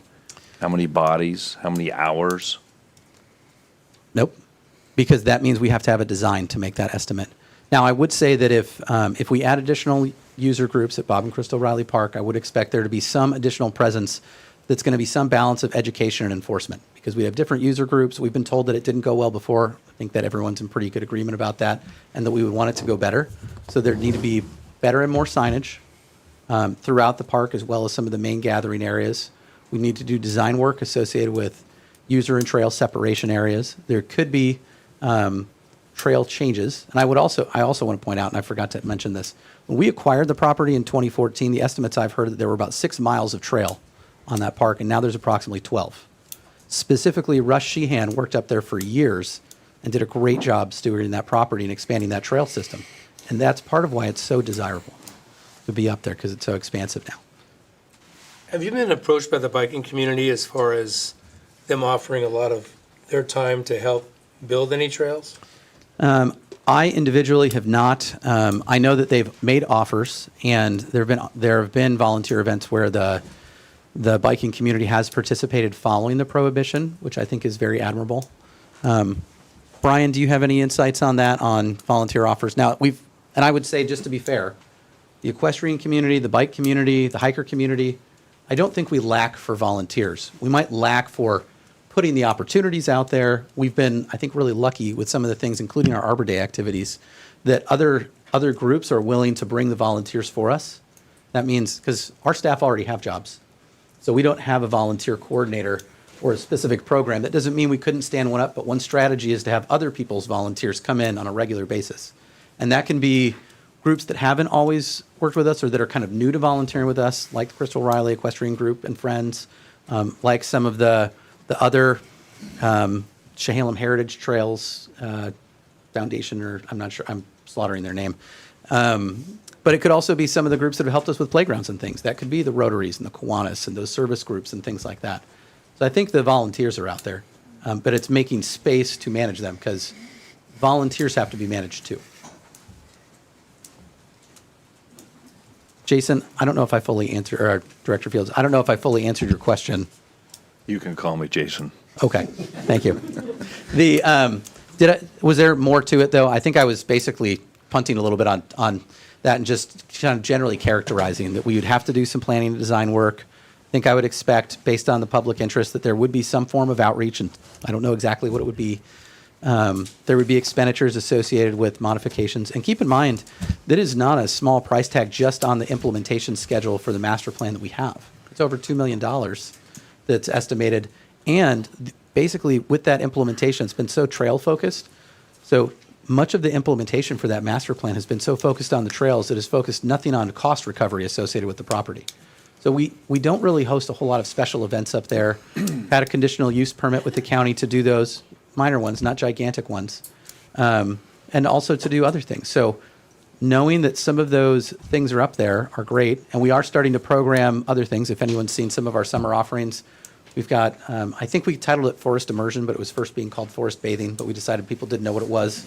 But we've also started doing some wilderness camps and other things up there, and those are great opportunities for the public using our property, and do allow us to do some form of cost recovery while offering additional services. Do we have an estimate of how much money the taxpayers, the public, have put into that property since 2014? Have any idea? Since 2014, I don't think so, because I don't think our labor hours are Casey, you even have a close to idea? captured. Well, I know it's over $1 million. Yeah, even if we just ballpark. And that's just ballpark. I'm not sure you could find more. Okay, so we put in over $1 million up there. The trails are nice. Clay, you mentioned in February, you said that we had a meeting where you went over a list of all the asks from the foundation, and we went through all the different things that we could or we couldn't do, and all the things that we did and we didn't do, and the uses for this park. And the one thing that I noted on that entire thing that you put together was equestrians were not anywhere in any part of anything that you put together. It was not mentioned one time in your entire thing. However, I know that you had Don Clemens come here, where Don Clemens gave a statement as to what we promised and what we didn't promise, and his exact words on that was this. He says, "We agreed that there would always be horses there." He said he went around the state of Oregon and he looked at different trails. They had bicycles as well as horses. And I will say, as a professional, and what my interpretation was, they never got along. I wish they had, but they didn't. So my point about that is, that was the one promise that he said that he made. However, that had nothing to do with your presentation. So I want to be very clear as we talk about what promises were made. Things were done differently back then. We had a superintendent that made promises by word of mouth. It wasn't done in writing. And my position is we have to honor that promise. And if you're not going to honor that promise, we got nothing. So. Okay, if we could hold your applause, please, I'd appreciate that. Thank you, Jason, for your comments. Well, And I just want to apologize. So I've taken this into Bob and Crystal Riley Park. It's also on the agenda elsewhere. Your board is welcome to discuss this and take the study in whatever direction for deliberation you want. And I'm happy to continue answering questions. But if there's any questions also on the study or on other sites or other things, I'm also happy to talk about that, although clearly there's a lot of interest on that property in particular. Yeah, regarding the study, I think clearly it has the feel of propaganda in parts because it's advocating for just one specific use, which I don't think is that surprising. It's kind of what we expected. But it does give, if you look hard enough, there are little bits and pieces of objectivity, which are nice. One of them is breaking down the user groups, especially what does biking mean? We're talking about places for bikes. Biking can mean a lot of different things. It can mean BMX bikes, small bikes used for tricks on specific types of courses. Mountain biking, which it does a pretty good job at explaining. There's different levels of mountain biking, different levels of mountain biking trails. I think they say enthusiast, NIC, ways of kind of explaining what we're looking at. And then also, when we look at our community survey, a lot of the response, the strong response that we were getting was family bike riding. So riding with kids and the family as a mixed use. And that's primarily, it can happen on a trail system, but usually a moderately improved trail system, but a lot of in-town riding, sidewalks, paved bike paths, that kind of thing. So I think it's important to know what we're looking at. And I think there's somewhere in the report it mentions about 2.9% are actually the mountain bikers that haul their bikes 20, 30 miles, 4 hours up to a destination, to a trailhead, to mountain bike with the intention of like gaining speed. So racing, something like that. So when we talk about biking, I think we need to be a little more precise. And this study does help with that.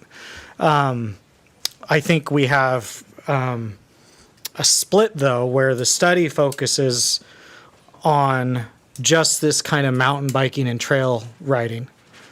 And our survey, which is really biking universally speaking, and biking universally speaking with strong emphasis on family type biking. So something I've been saying in multiple meetings is we really need to focus on planning as opposed to let's just fight over one piece of land, which is what we've been doing for 4 months exactly now. Instead of doing that, we should be planning, and this does give us some information that we could use to glean for planning trail systems. You have Friends Park, which has a connection to Hoover Park. Potential connection We to would Hoover love Park. to. There Yeah. are a ton of properties in between Right, that right. we'd have to get some Right. We agreements did on, a study on that Yeah. also that we have in the district. But that would be super cool if we could make that work. Right. Friends Park now, with the addition of the land that was purchased a couple years ago, also connects to where the bypass trail eventually will be.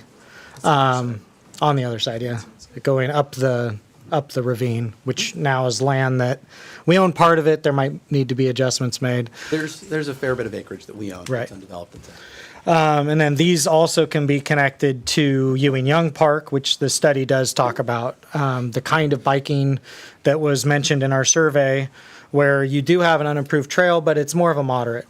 It's more of a family biking situation.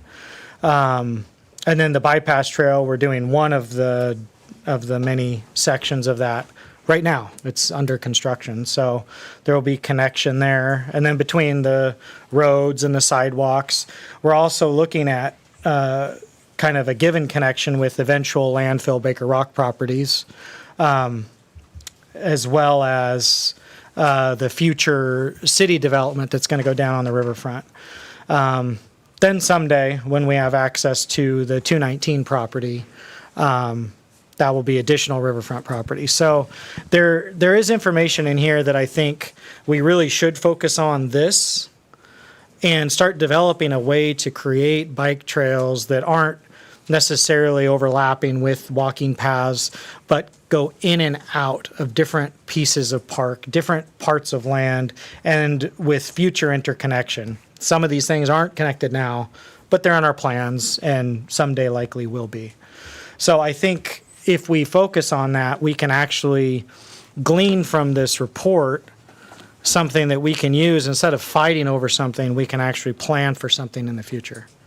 And it has the advantage of focusing on the greater number of bicycle users based on our surveys.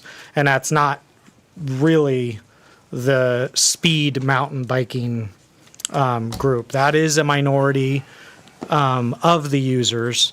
So when we talk about let's be inclusive for all and so forth, well, what that really would mean would be a bike system that most people in the urban areas can actually access.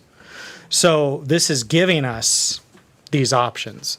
That's much different than 25 minutes hauling your bike up a mountain, which is not the average typical bike use. So that's what I took out of this study from a positive standpoint. And I think we have something to work with should this board choose to be forward thinking. Why is it either or? Why can you only choose one option? Like, what's the problem with trying to look at other options and accomplish multiple tasks at once? Well, that's we tried to do that last Oh. week, Brandon. Okay. We tried to do that. We tried to do that in the last Does meeting. anyone else have comments about this study, please? Yeah, generally, I'm happy we went through with this study. I was admittedly unimpressed with parts of it, as some people have noted, both in public comment and Matt, you did as well. You know, like the access first, plan later. But as Matt said, I think there are positives to glean from it. And what I was really looking to get out of this study is, are there locations in our district that are feasible for bikes? What are those locations? What's the feasibility level? That sort of thing. And so I think it was very helpful in that, from that aspect. Brendan, I didn't interrupt you. No, You you're have good. anything else? Well, I know that there's been some ambiguity on bike access at some of the parks, and I think it might be helpful to remove some of that. So if staff has an opinion on how to implement cycling at some of these locations, I think that would be helpful, just a staff opinion. Like Ewing Young, for instance, I agree, that seems like a really obvious place to ride your bike, but there clearly have been conflicts, so how do you work through those conflicts and make it safe for everybody without kicking anybody out. I'm going to respond to that kind of broadly as well as here, but we have so many projects going on right now for new things. And so while I completely agree, removing the ambiguity from those trail systems and doing some design, for example, at Ewing Young, if we implement it in a way where, for example, we selected where bikes are allowed, they're allowed in one direction, so you create a loop. That lets you know which direction is the fast section and make sure that there's plenty of room for the other users in those sections, or they're not conflicting, for example, with the disc golf course or something like that. That's one where that user conflict issue really needs to be managed sensitively.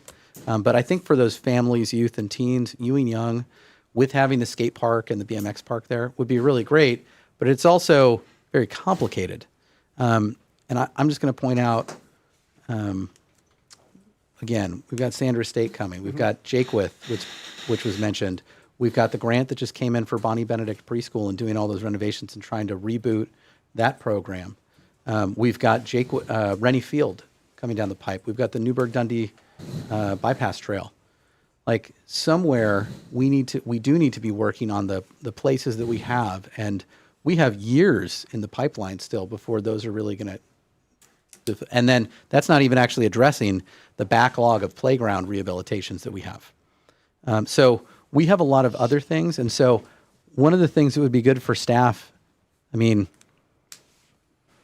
we need to have, before we can, as we continue to take on more things, I mean, in theory, we can do it. All we have to do is spend more money. But, so I'm glad that got at least a couple of chuckles, because we do not have limitless money. We do have a contingency. We started paying attention to that, but it's limited, and it's supposed to be for things that are unexpected.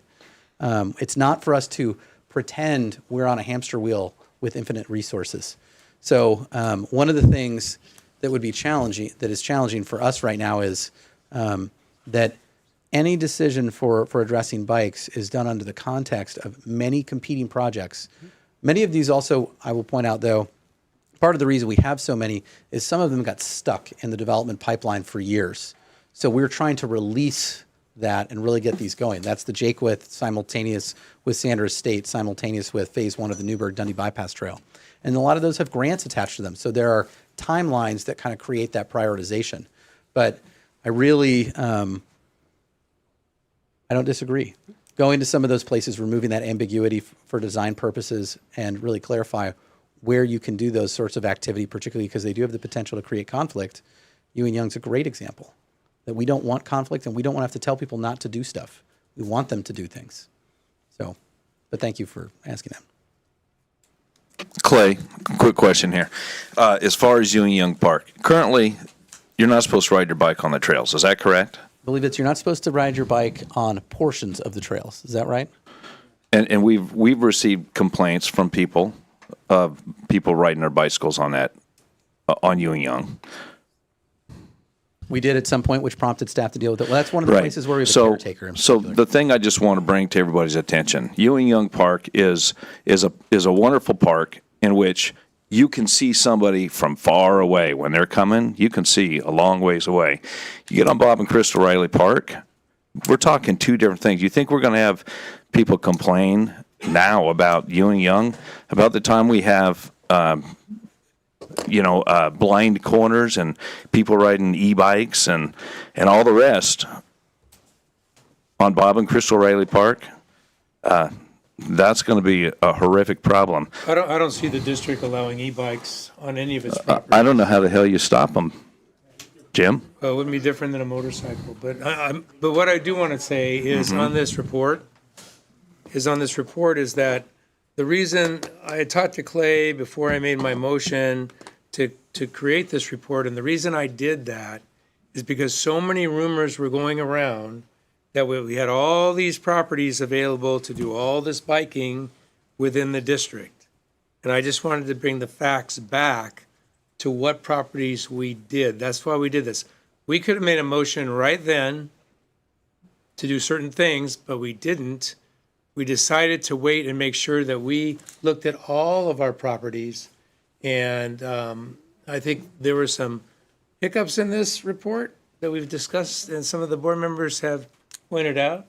But on the other hand, I think we needed this report to calm the waters, and people can't say, hey, you didn't look at your district. We did look at the district, and that was the reason for the report. Is there any other comments before we move on? It's from the public? No, this isn't public, so, You were supposed to have this before. okay, you can give it to us, thank you. You can give it to staff. We'll take it. All right, so we're moving on to board comments. Thank you very much, Clay, good presentation. Jason? Let's start down there if we can. Okay, Brandon?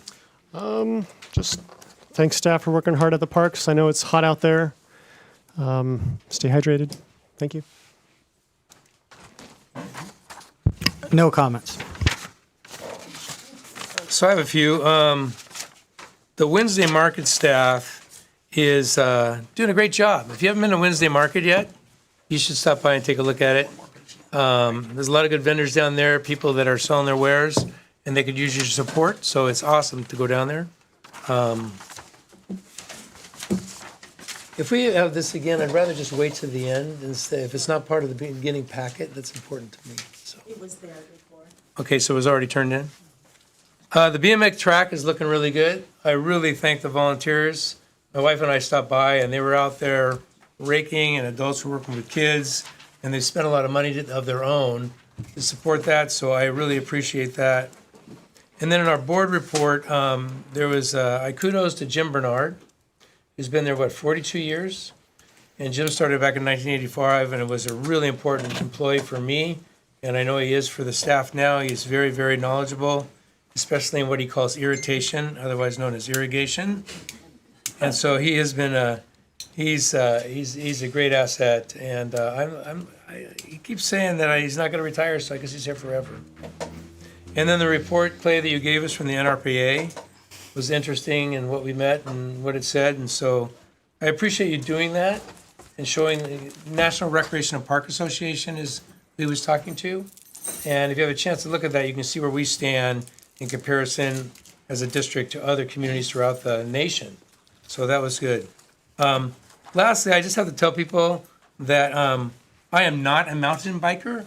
If you've ever seen me on a mountain bike, take a picture because I don't do that. I do road biking out in St. Paul for exercise, but I'm not a mountain biker. But that's been thrown out in a lot of these things we get as a board, and I thought I'd clarify that. I thought it was pretty funny.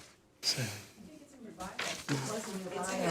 Well, it's the wrong type of bike. It's kind of like dressage versus trail riding. So, anyway, all right. From then on, next on the agenda, citizen advisory. A couple more. I'm getting a little rough. Yeah. So, thanks to staff. Looking forward to the Sanders Estate ribbon cutting. I know that's going to be a great asset to the city of Dundee. Jakewith, I noticed that the signs went up at Jakewith with some of the court rules, and one was on there that stated that no tennis or pickleball after 7 p.m. And I heard a lot of concerns from the pickleball and tennis community regarding that rule. There's a letter in the board packet from the Newburgh Pickleball Club on page 213 of the board packet if you want to look at it. Just kind of highlights the concerns, largely being, a lot of people in the summertime, which is the only time we can really play, aren't able to get off work and play. During the summer, it's after 7 p.m. is really the only time that it cools down. So I just asked, I know there's a lot going on with Jakewith right now, but staff to consider changing that rule to stay open later in order for people to be able to utilize those beautiful courts that are to come. That's all I got. Jason. I just want to tell everybody here in this room, no matter whether you're trying to save Chris O'Reilly Park for the horses and hikers, or whether you are trying to get bicycles back on Bob and Chris O'Reilly Park, I appreciate everybody's passion and what you guys want to do here. This is what community is all about, and I'm so glad you guys came in here to voice your opinions and wishes and desires, and hopefully this board will make the right decision if it comes before us. So I, too, am looking forward to having Sanders Estate ribbon cutting coming soon. And that's all I got. Yeah, Citizen Advisory Committee updates. Play anything on that? Under old business? The,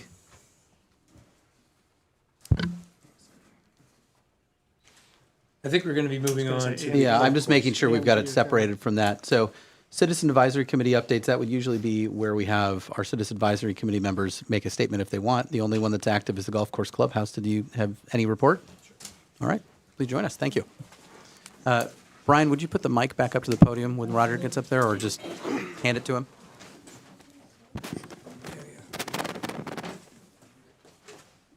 Thank you. Roger Coleman, co-chairman of the Clubhouse CAC. I just wanted to say that we supports the staff recommendation of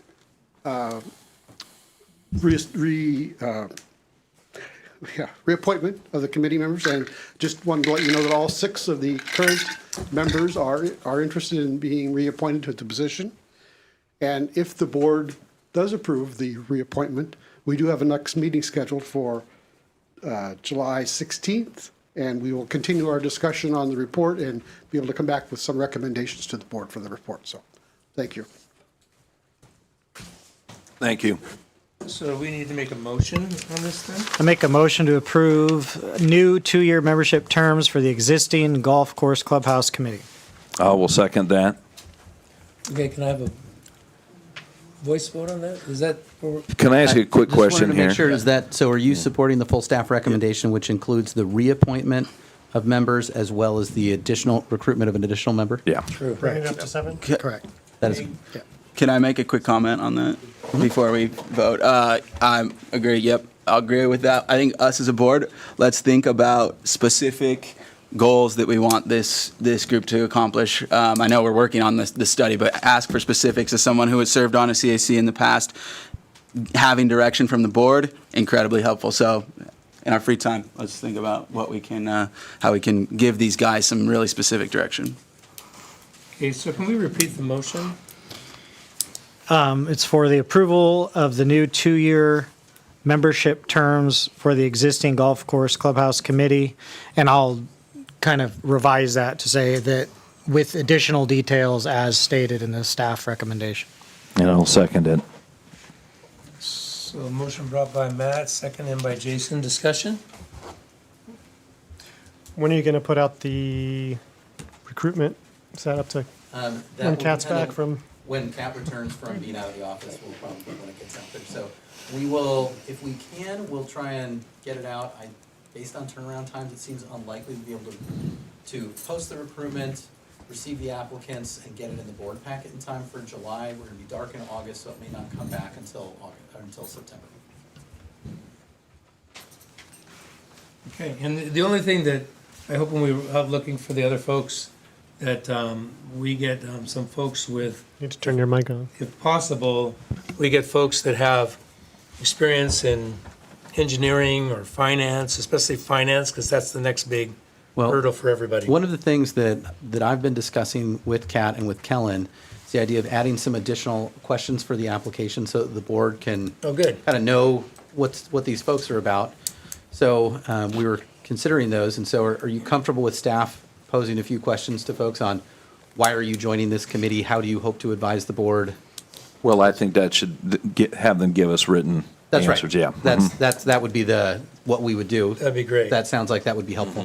Because the more knowledge we can get to add to the board, I think the committee would appreciate that too.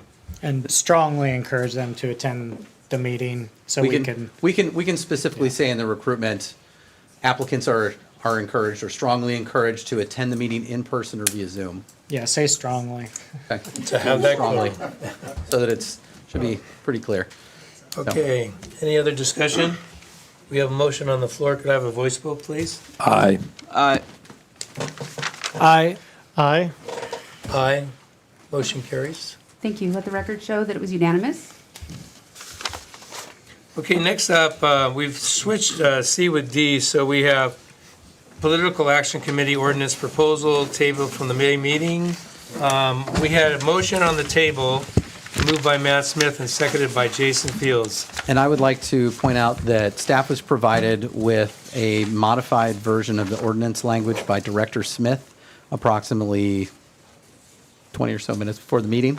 So thank you for submitting that. So that's been made available for the board. We do have, if there are members of the public that would like a copy, please advise. I mean, we can go run off a copy or whatever. Anyway, the motion was as printed in the minutes to have staff and our council interact with the presenter to craft any changes that would likely be more palatable so it could be brought back next month, which is this month, this board meeting.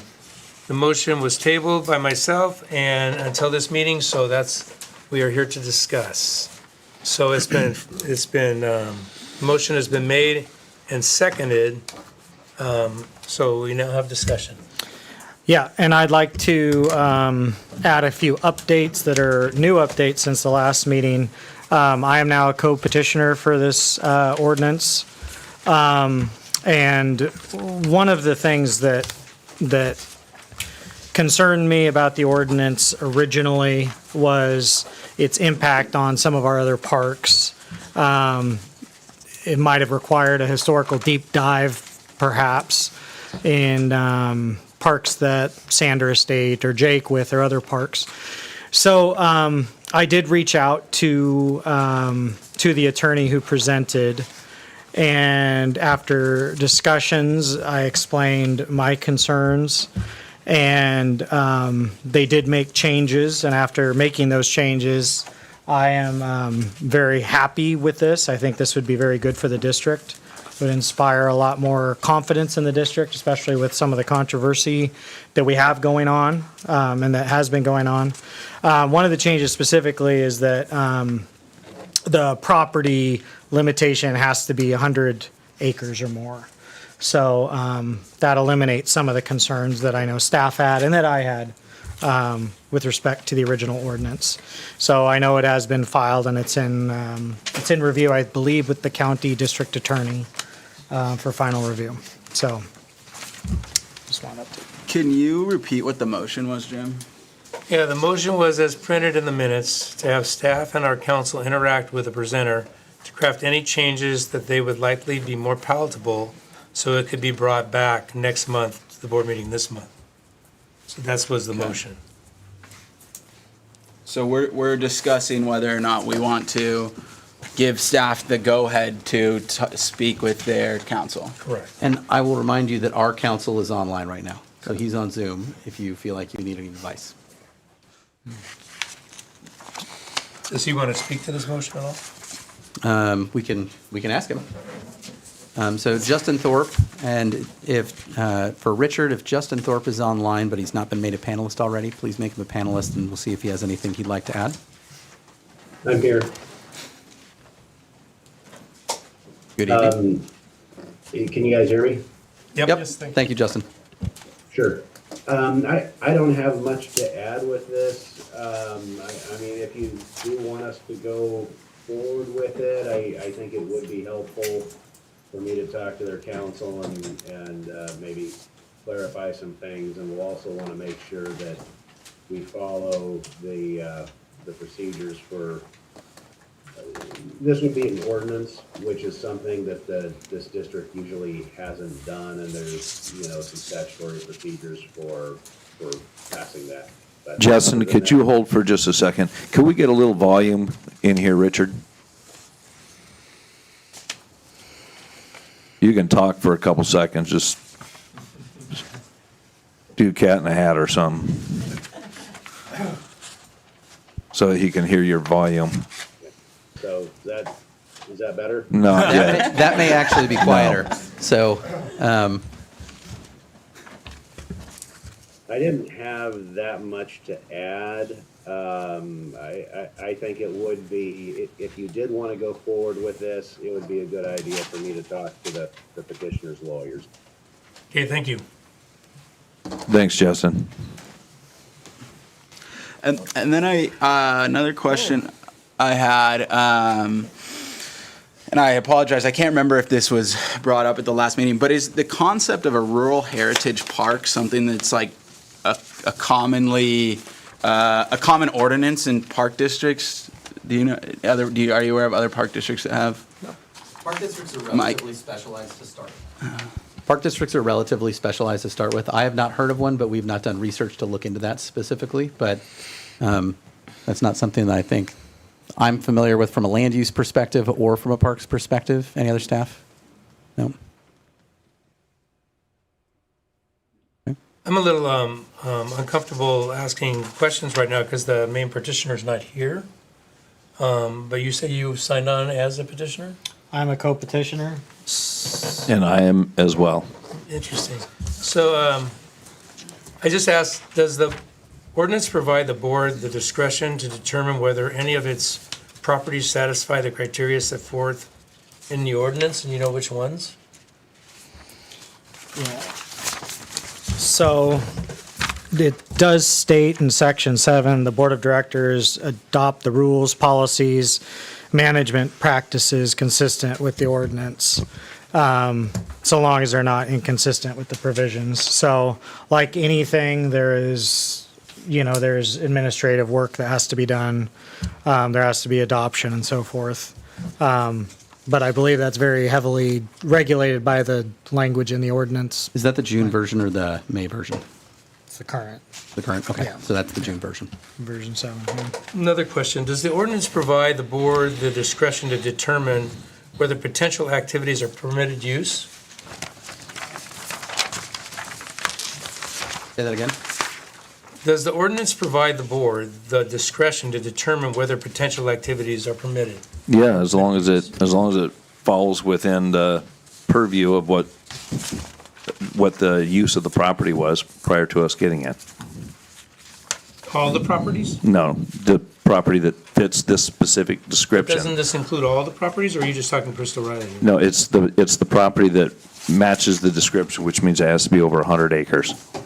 So, The attorney did discuss this a little bit when we questioned her last month, and her opinion was that the only property that we currently have that would qualify as a rural heritage park was Riley Park. And my concern was it could be potentially construed that other properties in the district would also qualify. And so they did make the change specific to the acreage amount. And so currently, Riley Park is the only property that we have that would be considered a rural heritage park. okay, so what existing Oregon statutes govern the creation of or operation of the Rural Heritage Park? Do you know? That would be a lawyer question. So I Okay. think last month we had the lawyer here, we had the opportunity to have discussion, and that's why I made the motion specifically. So our lawyer could talk to their lawyer, our staff could talk, and then we could try to find a way to be collaborative. By delaying it, the time frame was so narrow for this to get signatures to get on the ballot that now we've kind of moved past that point where we can have those discussions. So we don't know what existing Oregon administrative rules govern the creation or operation of a Rural Heritage Park? I'm not a lawyer, Okay. so I'm just sharing that with our lawyer, he's up there. Right. So he could probably look into it and tell you. But my understanding is the ordinance is within the current state statutes. So have you thought about the fiscal impacts of the ordinance and whether the district has the administration capacity to comply with the ordinance? I think compliance with this ordinance for where we're at currently would be pretty straightforward. Okay, in reading some legal information concerning Rural to Heritage Park, the closest statutory provision seems to be ORS 358.653, which requires state agencies and political subdivisions to conserve properties of historic significance. This state standards are rigorous, and you have to consult the State Historic Preservation Office, or SHPO. So there's a lot of questions that are there, legal questions, so I just thought I'd throw those at you. And I didn't mean to put you on the spot, but your attorney's not here to represent you. so- Jim, this is the reason why we wanted to have you and staff have the opportunity. This is what I was talking about, Brandon, when I said we wanted to do this last time. So this is where we're at now.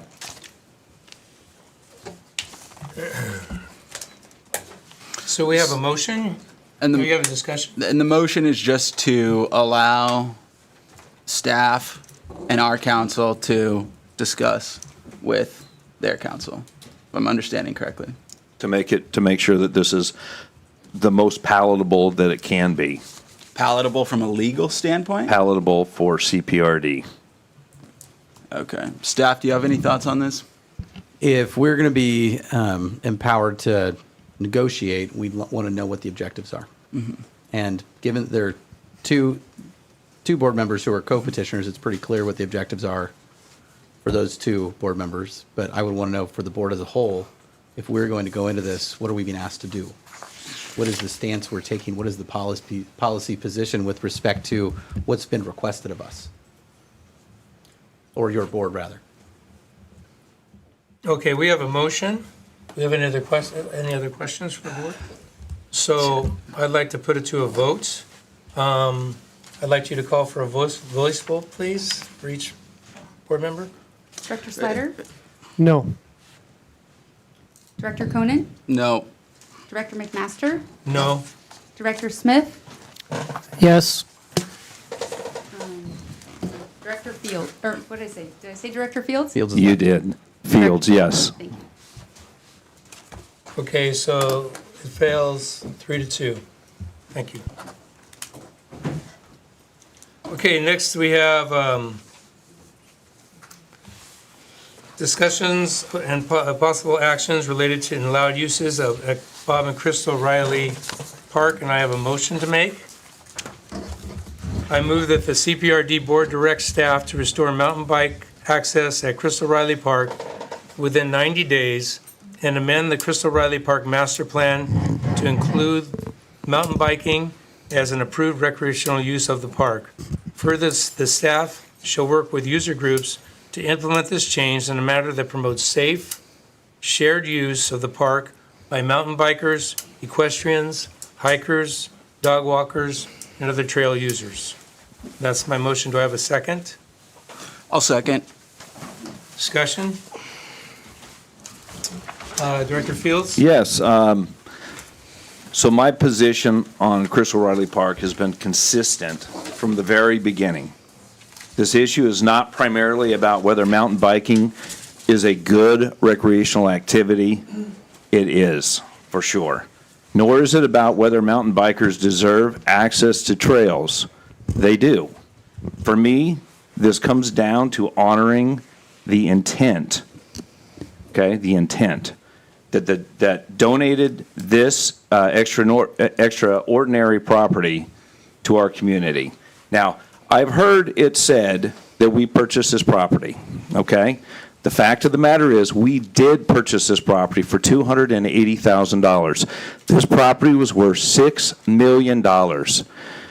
I believe that we would have done just about anything to get this piece of property for $280,000. I believe that when Don Clemens said that we only made one promise, and that was that horses would always be up there on that park, I believe he meant it.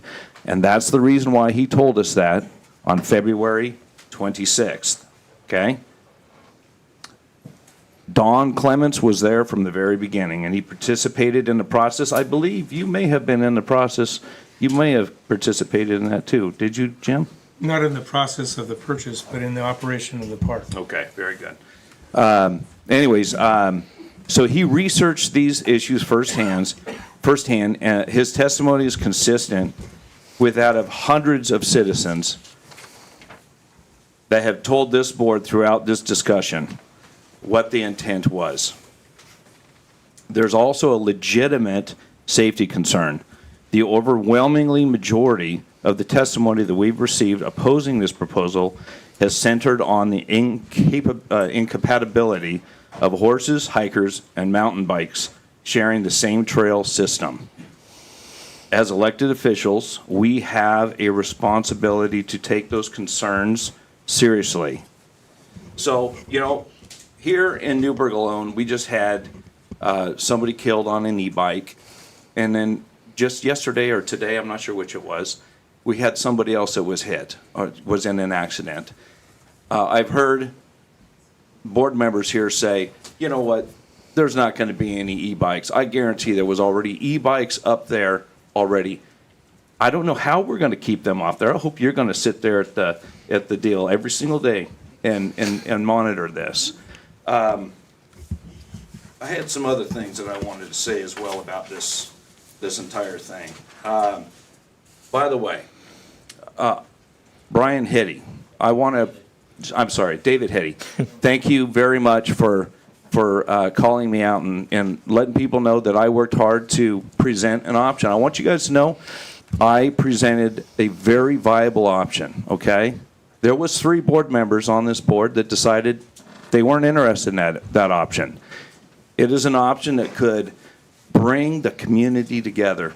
It is an option that could solve the problem as far as providing a place for people to ride their bikes. A place where the community, the majority of the people who don't want to put their bikes on their car and haul them up to the mountain could actually bicycle from their actual doorstep right over to the new park that we would build. It is true that there would be a cost involved, but I guarantee you that the cost involved is probably going to be massively outweighed by moving this back over to Bob and Crystal Riley Park. So I want you to know that this isn't trying to pick winners and losers, okay? I really believe that this is a wonderful park. I believe that we can all share this park. I just don't believe that horses and bicycles and hikers should be on this park. I believe that we made a promise that it would always be a hiking, agricultural, and equestrian park. That is exactly what we should do. And we're going to see where this board's going to go with it. Okay, again, I appreciate the clapping. You're all excited, but if we could not clap and be respectful. Nick? Yeah, so from the beginning, I've stayed consistent as well as I've thought about this, and I do want, to make clear, I've not taken this issue lightly. I've met with a number of people from every user group. I've spent a lot of time at the park. I've spent a lot of time thinking about this issue, a lot of late nights laying up in bed, and I've also stayed consistent. To me, the most important thing is I believe we need to find somewhere for bicyclists in our community, similar to what Jason and Matt have been working on ever since the vote in 2023. But it needs to be safe, and it needs to be financially responsible. And so, financially responsible, excuse me. And sitting on the meeting with DEQ, I disagree that the cost of implementing bikes at Bob and Crystal Riley will be anywhere near the cost of everything all in with the landfill. So, and I also want to say that Matt's ideas of, let's have somewhere that is accessible here in town on the riverfront that people can go out their front door, that sounds absolutely incredible, but it's going to come at a huge cost. We're going to have to acquire land, we're going to have to develop land, and so it doesn't fit in that bucket of being financially viable. And so like I said, the other point that I want to make is safety. And that being, one thing we've heard a lot of is that we've tried this in the past, and no disrespect to the past Parks District, but I don't see what was happening in the past as a real attempt. There was a couple signs. There was, allegedly text from the superintendent, things like that. That's not a reasonable way to actually make an attempt at making this a shared use park. So my proposal, I seconded this motion. I do want to re-implement bikes, but, the direction I want to give to staff is that it is a split park. I also agree that horses and bikes should not be on the same trail. Specifically, I think, the equestrians and hikers, it will be on the east side only. No bikes on the east side of the park. That side of the park, every time I walk it, is so peaceful and serene, and there's people of all ages and hiking abilities up there. And I think that's great, and there is an inherent level of stress that comes when there are people on a faster vehicle. And so I want to keep bikers off of that side of the park. With that, one thing that the consultant said in his report that I disagreed with was that this park is not good for youth riders. He said kids up there, their mileage that they're looking for is 0 to 1 or 1.5 miles. I think the loop specifically around, maybe Curtis's Field there on the west side, is perfect for youth riders. It's a mile long. The one difficult thing is the accessibility, and I totally understand that. But it is what we have for us right now. So back to kind of what I want to propose to staff is splitting the park. I want an extensive signage package, and I really do think, Brian, I know you've put a ton of work on the signage up there, and it is absolutely incredible. And I think that we can put signs up there without having to redo the entire thing. But, signs at every entrance, signs on the west side where the bicycles will be, that sort of thing. Let's see. I also think, and Clay, you mentioned this a little bit, but outreach is hugely important. We obviously have groups of riders that come out here. We have a very, active community.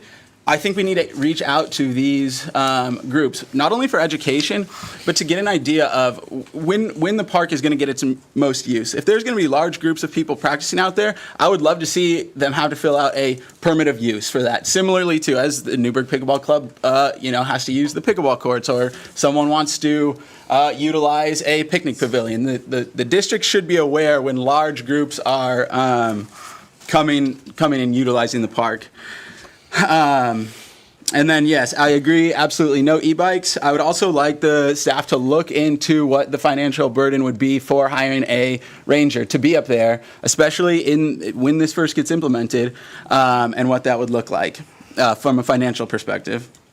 But yeah, this decision is coming from a point that I believe that parks should bring people together, and this park has over it's over a third of our parkland, and I believe that bicyclists need a place in our park, and I think that this can be implemented safely, and I trust staff to do that. So that's where I'm at. Matt? Well, I think we should cut through some of the confusion about Riley Park. It is a large park for our district, and it's one that belongs to all of us, not just a special interest. We must honor the promises that we've made. We should protect the character of the land, and we should make decisions that are serving the greatest good for the greatest amount of our district residents. When our district acquired Riley Park, we paid pennies on the dollar to the foundation.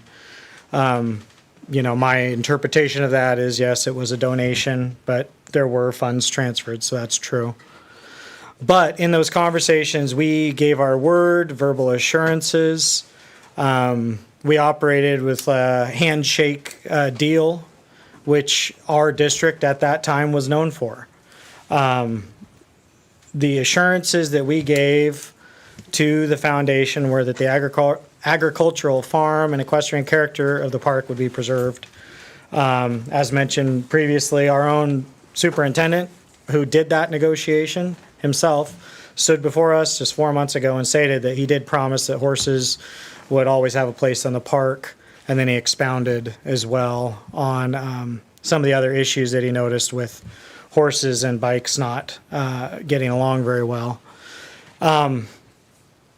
So one of the concerns I have is that because we haven't carved this all into a legal document, we didn't put deed restrictions or on ourselves when we accepted the park, that we should play by today's standards. And today's standards would be, we'd put it in writing, it would be very clear, we'd be very transparent about it.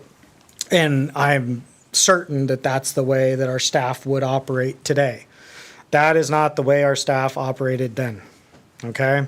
And as a district and as a representative of the district, we need to be, in my opinion, holding ourselves to the standards that we had at the time that the deal was made.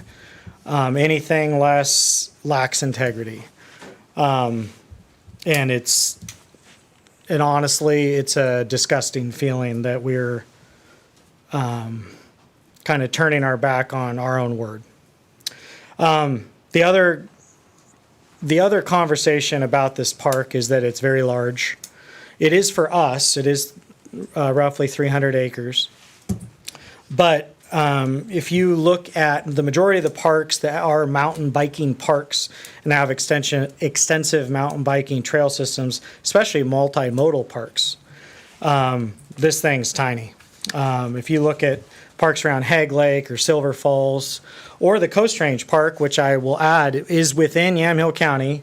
It's being currently built up in the Trask west of Carlton.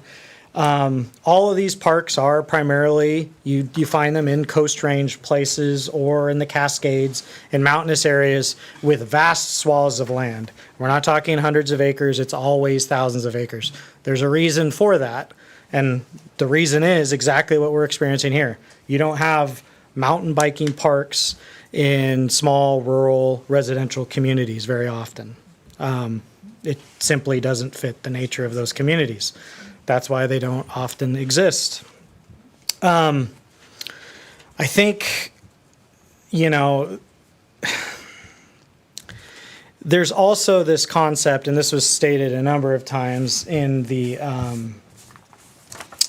public comment, that we need the most access for the most users, the broadest amount of users, and that we should be responsible, this board should be responsible to the people in the district, all the district, not just a small piece.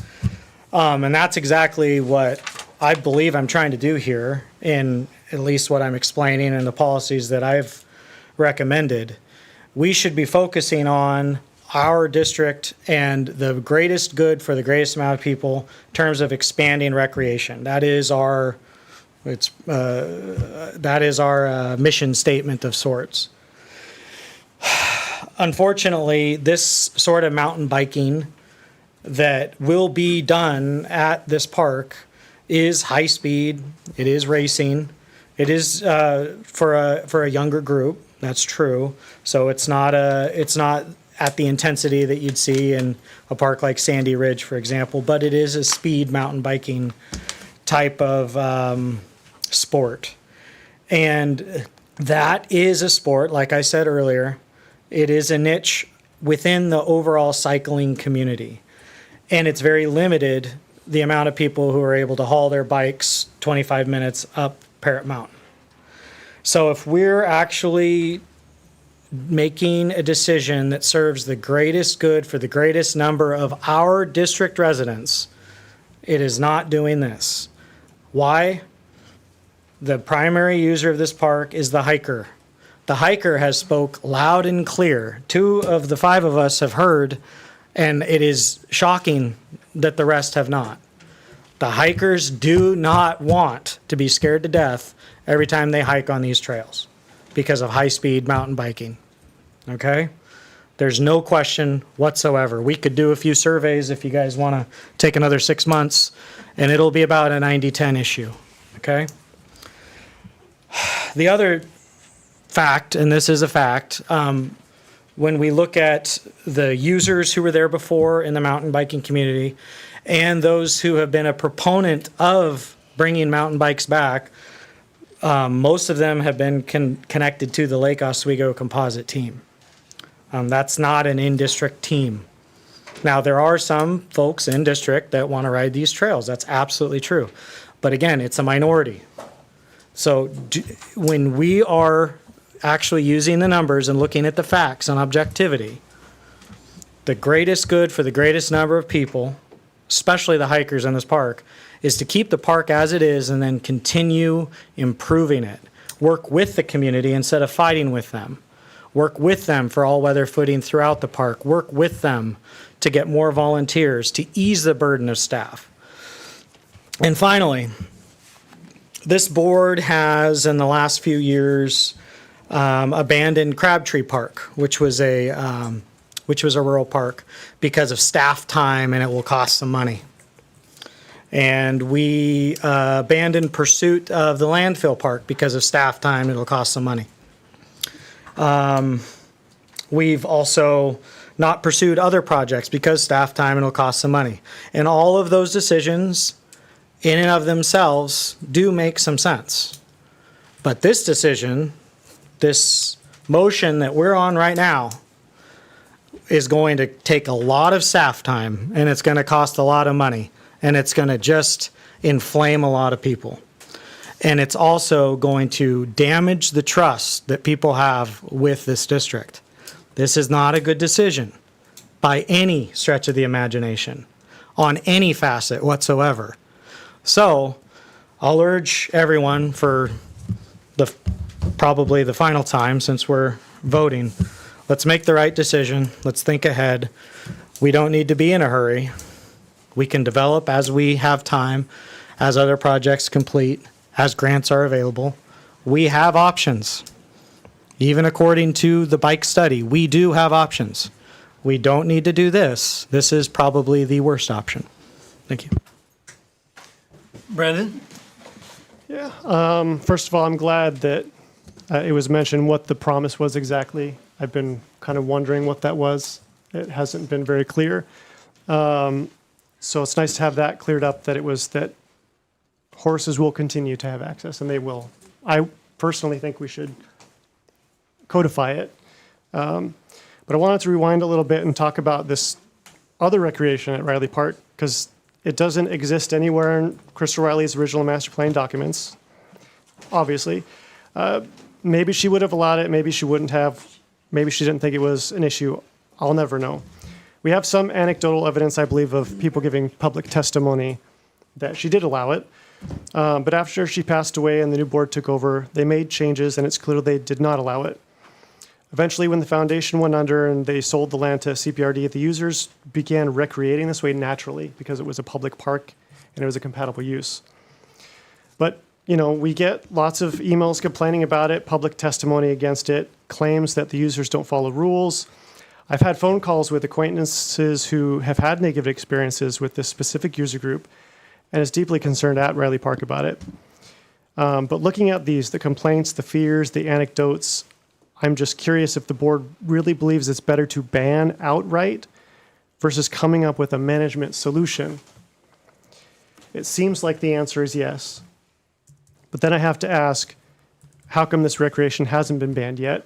Because I'm talking about dogs. We have public testimony about complaints about dogs at Riley Park, leash issues, people afraid of being attacked, anecdotes of certain situations, and yet the group that is currently advocating against bikes has said that they want to help build an off-leash dog area, which is awesome, and it's in the master plan.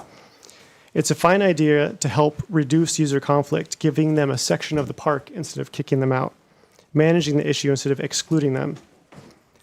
But if we allow the special interest groups or interpretations from former landowners to dictate how public land is used, it sets a dangerous precedent. And the precedent is being set right now to ban dogs from the trails, which I don't approve of. Off-leash, they break rules, potentially endangering others.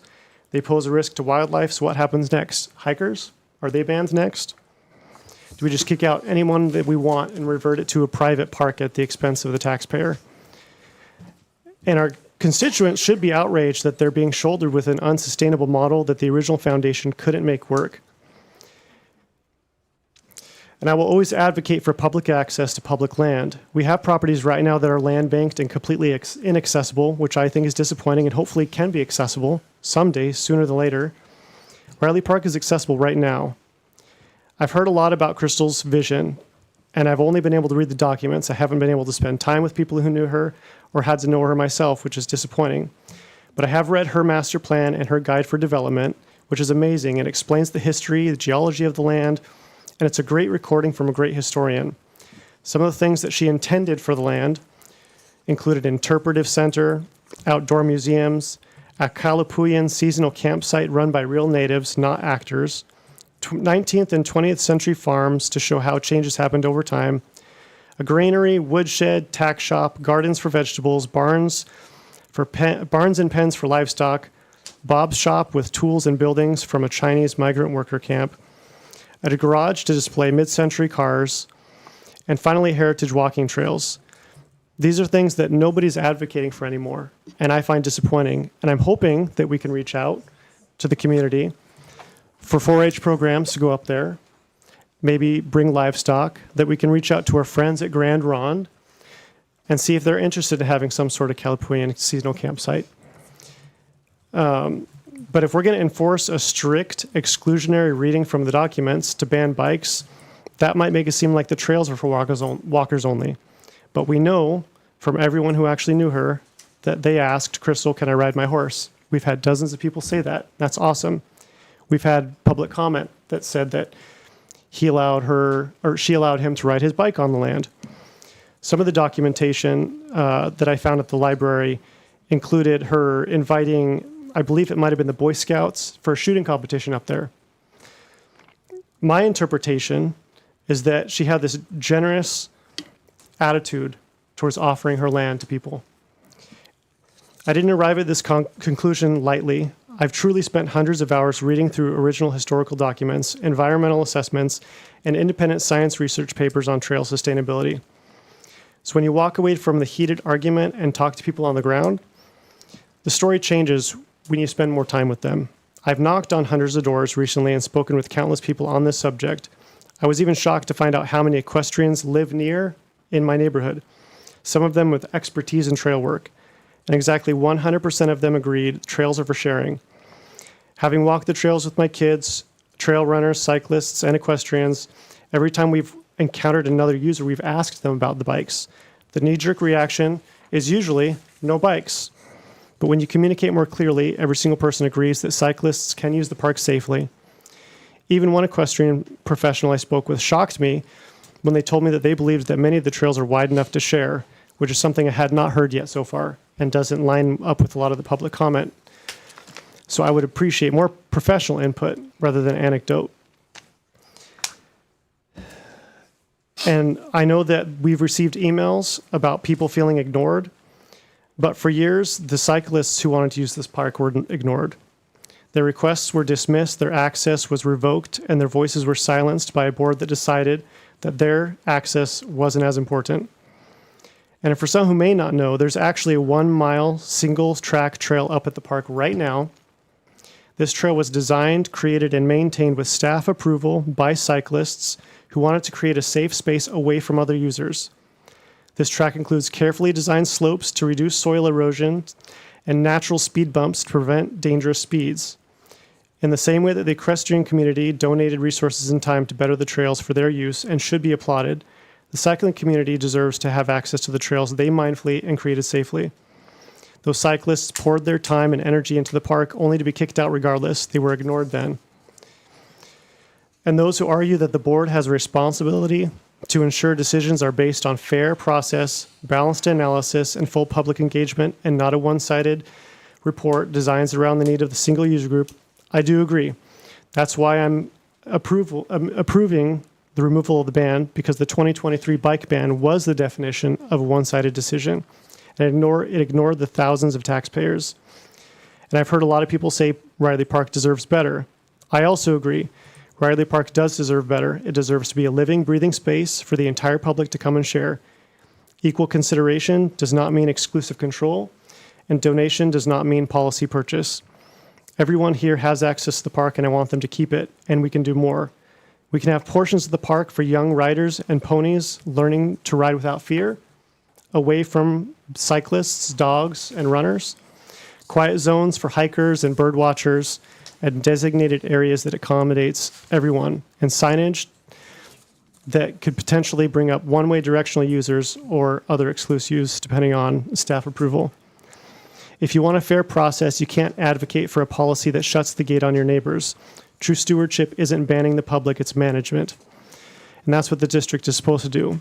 I don't believe that the east and west split works well, and I would generally agree that that kind of strict implementation does not contribute to fairness. Nuance and engagement with everyone, I believe, can yield better results. And I believe we're elected to help this public park system as a whole, and not to help a specific private club, including cyclists. We have federal guidelines that tell us how to manage trails safely. We have scientific data that proves trails can handle it. And as we've heard multiple times here, screens, social media, they're vying for the attention of our children, when we should be helping them outdoors, exploring the world, making new friendships, and learning about others' preferred recreation. We teach our children that they're on the playground and that they have to share. And it's time for the adults in this community to learn to share too. My pleas to the community is to not give in to fear and hate. As a Rotarian, I strive to guide my decision by the four-way test, asking, is it fair to all concerned? Will it build goodwill and better friendships? I pledge to work towards peace in the district, but true peace does not mean maintaining a forced status quo by excluding neighbors. True peace comes from sharing our space and working through our differences together. We can all have a seat at the table to problem solve, and real problem solve doesn't involve picking one group to kick out. Perhaps we could discover new ways and new trails in the future to include horse riders and expand opportunities for them in the district. A commitment to the equestrians to be included in future planning, legalizing horse unit usage within the district properly, instead of having to see the signs, even at Riley Park, that says no horses, with the asterisk that it was approved via resolution. A commitment to hikers and dogs, that riders of horses and bikes can be managed, and a commitment to the cyclists to be included and have less ambiguity on our trails. My plea to the board is that rescinding the bike ban should be a 5-0 vote, because only once in CPRD's history can it be found where the board bypassed staff and management and specifically chose to exclude a compatible recreational use. It's unprecedented and not healthy governance.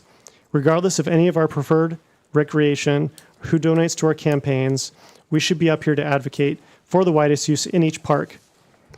We should serve the public and we have had enough division, and I think it's time to build bridges and come together. So I prefer to follow the data that shows we can share, to honor what I hope everybody would agree, the legacy of Crystal Riley in sharing her land, and lift this ban to ensure we do it responsibly. And I also recommend that we authorize the superintendent at their discretion to execute a memorandum of understanding with local volunteer groups, allowing the community to safely fund, prepare, and maintain the trails alongside staff. Thank you. Thank you, Brandon. Prior to her death in 2006, Crystal Riley transferred ownership of her property to the Crystal Riley Foundation, which she had established. In 2013, the Crystal Riley Foundation board members approached CPRD and asked the district to purchase Bob and Crystal Riley Park. In 2014, the Shaylin Park and Recreation District, CPRD, purchased the property from Crystal Riley Foundation under a lease purchase agreement. The purchase price was below market value, but provided the foundation with enough funds, which they used to pay their debts. Both parties signed the lease agreement and understood its terms. Today, people are talking about a handshake. We have 5 board members here that review contracts. We had 5 board members at that time. For them to sign the contract to purchase the property, they had to review the contract. I talked to 3 of those board members, Don Loving, Pete Sidarius, and Bart Ryerson, and they said to me, and they will say to you, they would have never signed this contract if they felt that people were going to be banned from the park for recreational activities. The mission of CPRD is to connect and enrich our community through parks, recreation, open space, natural resources, and educational opportunities. The mission of CPRD is to connect and enrich our community through parks, recreation, open space, natural resources, and educational opportunities for all.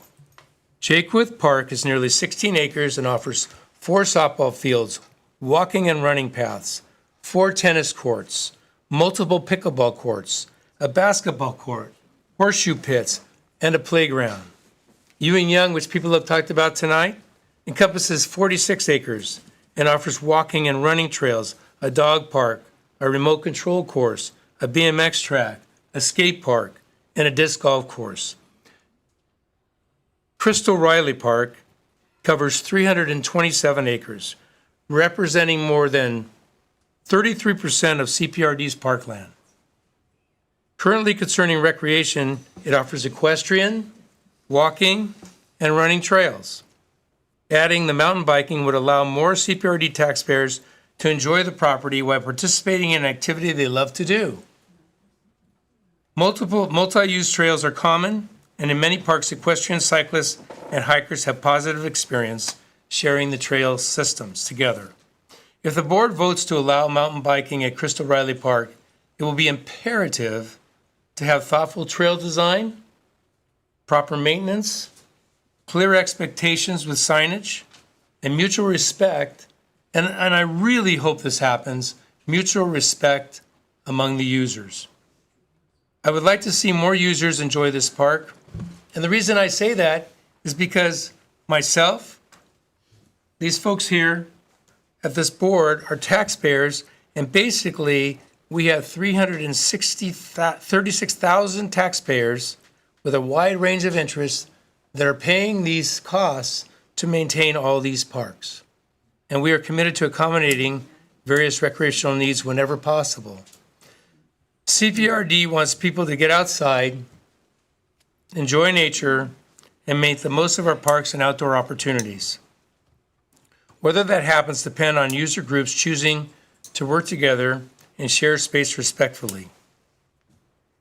My hope is that the Crystal Riley Park equestrian, mountain bikers, dog walkers, and other trail users can all enjoy this park together. Depending on this vote, I just want to say, when I was outvoted and bikes were asked banned with 2 days to get out off the park, I was against that. And within the time that we had the board that decided that, I didn't say anything about bikes on the park. Because I know as a board member, when we make a vote, we should honor the vote of the majorities that vote. That's why we're on this board. And so I hope that our board members, depending on what the vote is, once it's made, will basically respect that vote by the majority and be civil about the future concerning that park. But with that said, we have a vote on the table. Could you read that back to us, please?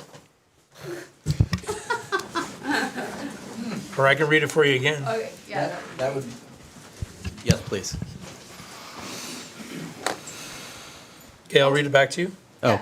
Okay. I move that the CPRD board direct staff to restore mountain bike access at Crystal Riley Park within 90 days and amend the Crystal Riley Park master plan to include mountain biking as an approved recreational use of the park. Further, staff shall work with user groups to implement this change in a manner that promotes safe, shared use of the park by mountain bikers, equestrian, hikers, dog walkers, and other trail users. I'm not going to have you read it back. Does the board understand what I just read? Yes. We can go through the recording to staff. We will go through the recording. Yeah. Okay. Sorry. Then I'd like to call. I do have a question. So you're directing staff, but it's very nebulous because one of the your seconder specifically stated his position is that the park should be divided in two. You stated specifically the park should not be divided in two. So I think you guys are going to run into this problem where you're sending a message that makes no sense to anybody, Okay. especially staff. The motion doesn't mention, I would leave that up to staff personally. Yeah, it's ultimately the staff decision, but in order to, I believe that the way to do it in the most safe fashion is to split the park. The board is what and the staff is how. There's a motion on the table. Good luck. So, can we have a second? Can I call for the motion? Okay, you want a voice vote? Yes. We'll start with Director Fields, No. Director Conan, Yes. Director McMaster, Yes. Director Smith, No. Director Slider. Yes. Thank you. 3-2. Motion passed. Okay. Superintendent's report and project updates.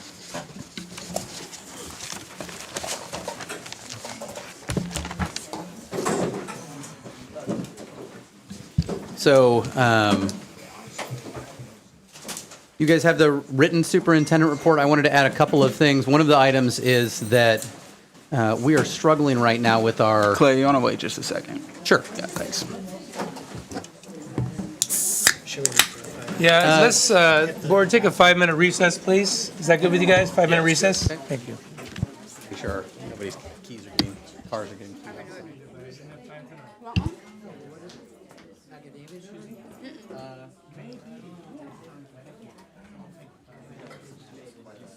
Yeah.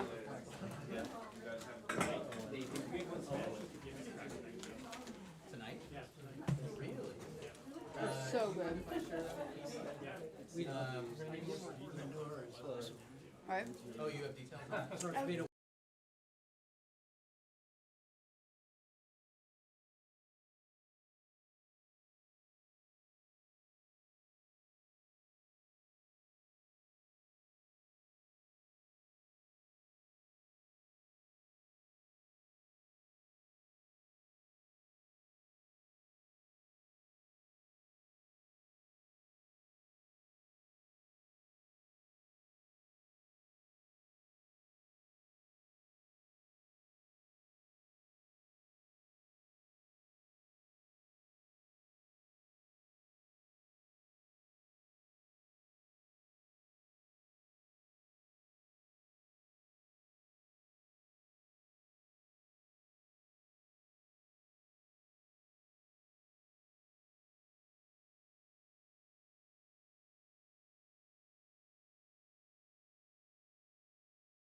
let's go ahead and re-adjourn the meeting.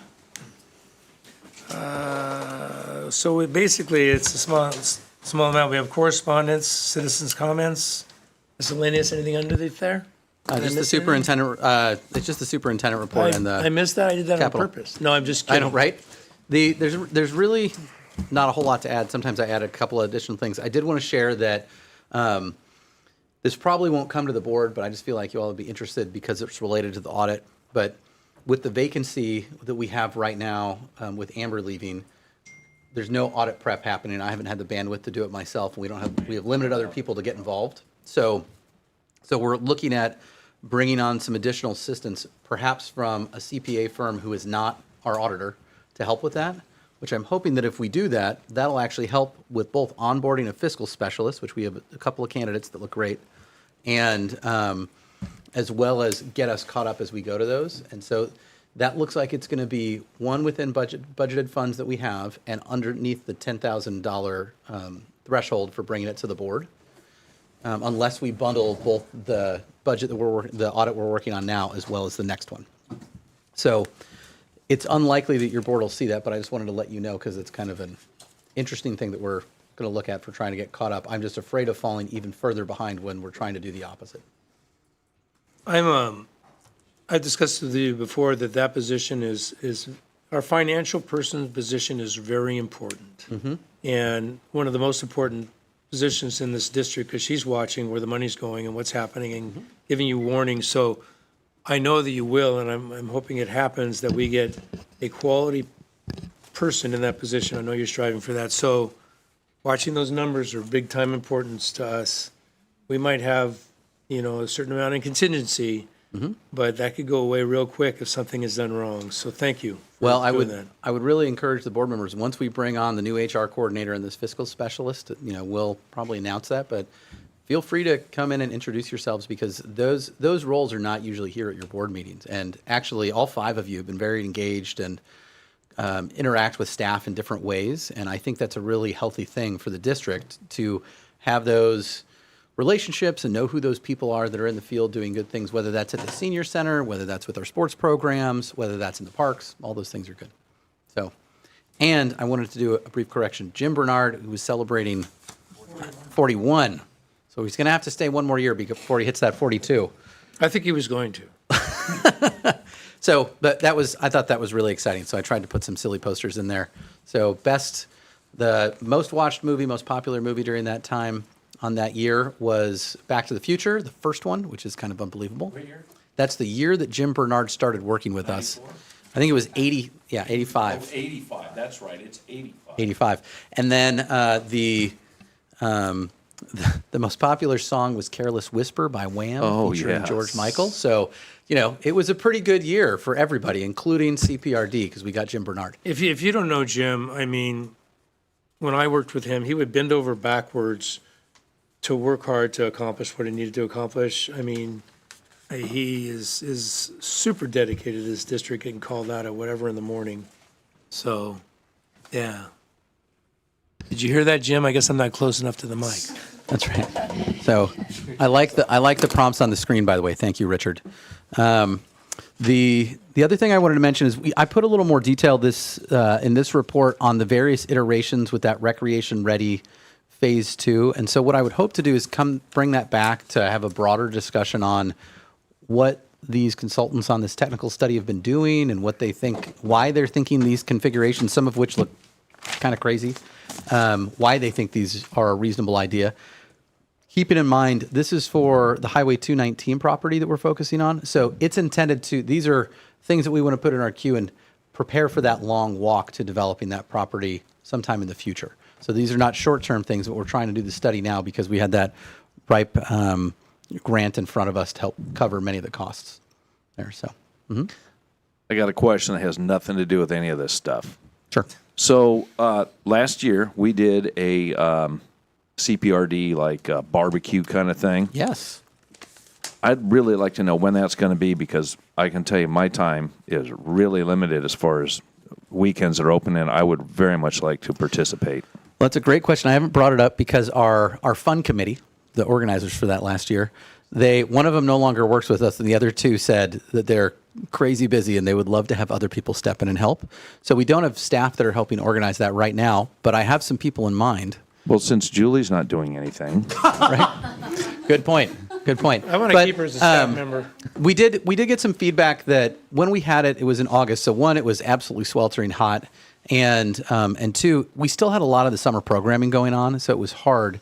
And so some of the departments struggled to feel like they could truly encourage their staff to go. So I'm thinking maybe more like an end of summer barbecue or something like that. We haven't. Yeah, exactly. We also used to have an annual Christmas party. Not saying we need to do that again, but that was another option where people. But maybe the summer hires wouldn't be able to make that. And we've talked about some different iterations, but it would be nice to do something that is for staff, like an end of summer employee appreciation barbecue, having our boardies come in as well as their partners and come in and barbecue for them. I think is really a great show of appreciation. But it would be nice to do something else too that would be something like perhaps an employee and volunteer appreciation. I have tried to get a hold of, what's the owner of the Cameo and the 99W? Francis? Yeah. His last name, what's his first name? Brian Francis. If anyone has a connection, what I actually, in my wildest dreams, would love to do is have CPRD night at the drive-in. And so do something like Why that. don't we just rent it? Well, that's kind of what I'm saying is we do something like that or work something out. So if anyone has contact information, I don't know. So, I don't know. These two boys are already in bed at that time. Oh, yeah. What if we do it like going into winter so the sun sets earlier? So, I don't know. So something that appreciates folks, but we'd like to do one that's kind of tighter around employees and then another one that's got lots of volunteers and things involved. So. If somebody could write down this date, September 5th and September 26th, I'm available, and that's it.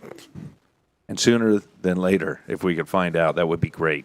I'd love to attend. If it doesn't work out for you guys, that's the breaks. But. Okay. I would say we can mark September 26th as a tentative and start thinking about it, and we will maybe volunteer some of our staff to help do some organizing. What the hell? And then you'll probably get free music from one or maybe even two of us if I'm in the There you go. Well, and it could be the same spot, could be somewhere different, so we'll see where it's going to be. I'm sure I can get my wife to cook burgers again. She did a great job. We missed you. But I was glad that you sent a sub. She did a good job. We made her work really hard. Yeah. So it was as hot as possible. That's what I understand. No, I think that everything, all the other updates I have for now, we are just cranking along. I don't have any updates other than what's in the report. But I'd be happy to answer questions if anyone's got them. Clay, I just want to say thank you. Staff and Clay, I want to say thank you for everything that you guys do and having to put up with all of the stuff that goes on. It's well worth it, but I know you guys are here long hours, and I thought we were going to do a great thing by having your reports early, but nobody got to go home early. So I don't know what good that honestly has done so far. So thank you guys for what you do. Thank you. Yeah. We appreciate it. On a tougher side, we have 3 board members I know that are concerned about the pickleball construction. And I know that the staff has concerns too. So. 5, you got 5. I was going to say. 5. Okay, Yeah, 5. So, and I know this is a hard one for you guys, but, and I don't know where we're at on that. Can you kind of bring us up? Because I know that there need to be some improvements. That's a Where we're at. good segue into the capital projects report. And I mean, I think that let's share what you know, and we can also talk to They've been directed our people to make some corrections, and they have been doing it. They're not committing a whole lot of people to do that. It's his name is Rigo. He's down there. He's the detail person. And if I'm a little reserved to call John back a second time until they're almost done, and probably right before the sound barriers go back in. Well, here's my question. To correct anything that he sees. If they've supposedly corrected what they've done so far, and that is not corrected, I think maybe you should call him back in, because I'm concerned that we're going to keep going. Yeah. And then at the end of the day, it's staff-driven, I'm just giving a suggestion, that at the end of the day, we may have a bigger problem. And I'm assuming, are you referring to the structural integrity associated with the surface, not the surfacing, but with the aggregate and all of the substrate? I think All of the above. So, okay, so this, because at this stage, checking spec on the courts and surfacing is something we can do. But doing geotech on the substrate after it's covered is challenging. So we can talk to our person, say that we do any performance checks or whatever that we think are They needed. did a lot of testing. Yeah. So the geotech cleared what they were doing after they had rolled. Yeah. Yep. So if we go there tomorrow morning, there's not going to be a puddle in the back far right corner. There shouldn't be. They've worked on both that and the entryway. Those are the two places they worked on. They also replaced that one section at the east end of the pickleball courts after they drove on it. We have errors and omissions, so hopefully everything works out. They're on the hook for whatever we They're want bonded. them to do. Right. But where do we stand on, and I don't want to put you on the spot because I've been in your shoes. Where do we stand on a timeline? They have to do it, but if they're only going to commit, the guy out there I saw today and a young boy, how long is this going to be? They Because the haven't- public is going to be asking. The sound panels don't get in till middle of July. So I'll call John, have him come next week. And then for clarification on the item brought up earlier, the 7 p.m. closing time for tennis. That was a discussion that we had with the pickleball committee regarding the city's noise. I'll back up on this one. Okay. Noise request. Well, I think that there's. That was one of the mitigation points. Okay, so I think we have to clarify these are two different sports. One of them is loud, one of them is not loud. Correct. So that's the first point. The second point is even a 7 p.m. for a loud sport like pickleball, that is extreme. In the summer, that's usually Maybe we just get some when they temporary begin. numbers And we talk to the city and tell them this is what we're gonna do. But I think there's two separate issues. One, it's just not reasonable at all. But if it were to be enforced, it shouldn't be enforced. It has nothing to do with tennis. Tennis is not a noise sport. So considering tennis under a noise mitigation strategy, it makes no sense. So there has to be a delineation Here's the between the two. problem. Yeah. If you open the courts and they say they're open and someone sees you paddling a ball around, it doesn't matter. And we've seen this, we've had complaints from neighbors to the city, back to us, because the facility was being used by someone playing tennis. Right. And then there were pickleballers in there, then there were locked gates, and then they were climbing over the gates to play. Right. And so we just decided, no, we're just gonna lock all the gates, put the signs up, and be done And with it. for I now. understand that, but I'm just saying, 7 o'clock. It's gonna be a it's- management it's- thing. It's Somebody's not. gonna need to check down there, we're gonna have to put cameras up. On, and- so,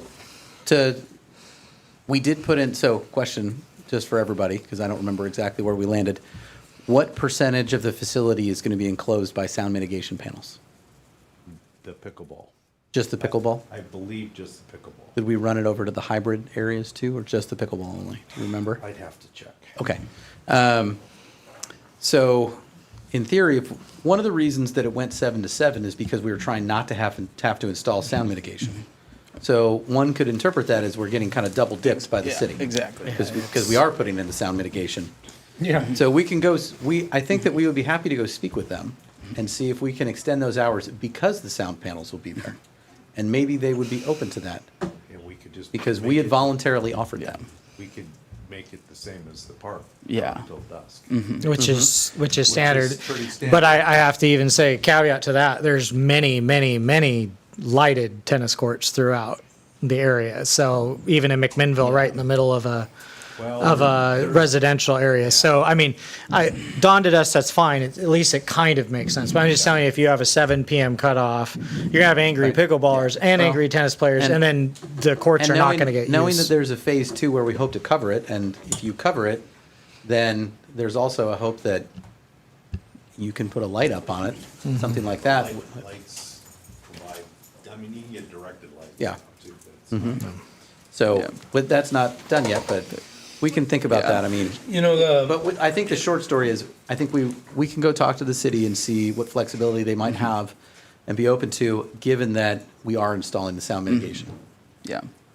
Yeah, because that wasn't really a point. Yeah. But having different use timings for the two different sports because it's clearly not an issue. I mean, it's an issue for the players, but the concerns come from the surrounding residents and other folks, and I don't think they're going to give us the grace to distinguish.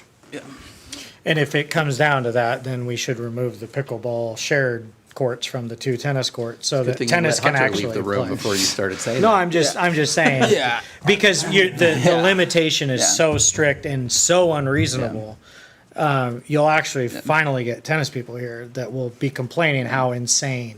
Well, I appreciate you going back and trying to see if you can work it out, but there's also, which I don't want to do, but there's also a point where you can approach the city council.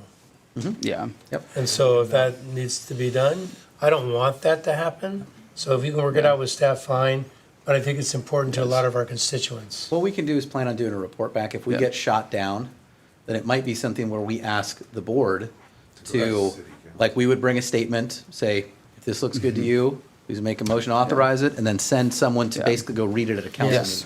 meeting. I'll read because it and add rather some than stuff. having staff run it up the chain.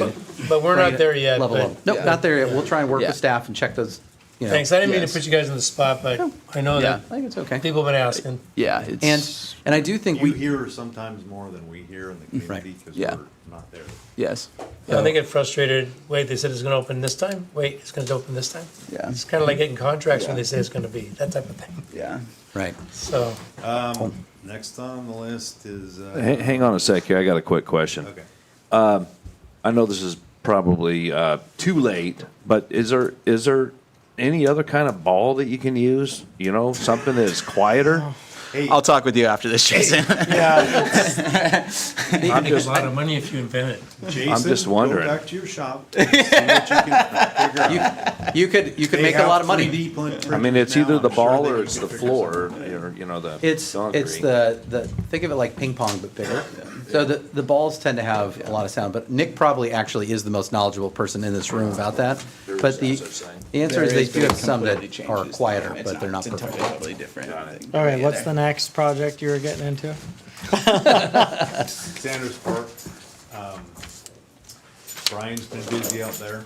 The Thanks, Brian. irrigation contractor we've had back, and he's still there, working on things that we found with his installation. Brian's been kind of working around some of that stuff, but he's starting to plant all the drip beds and everything. The road's done. Fifth Street improvements are done. All the trees along the street frontage are done.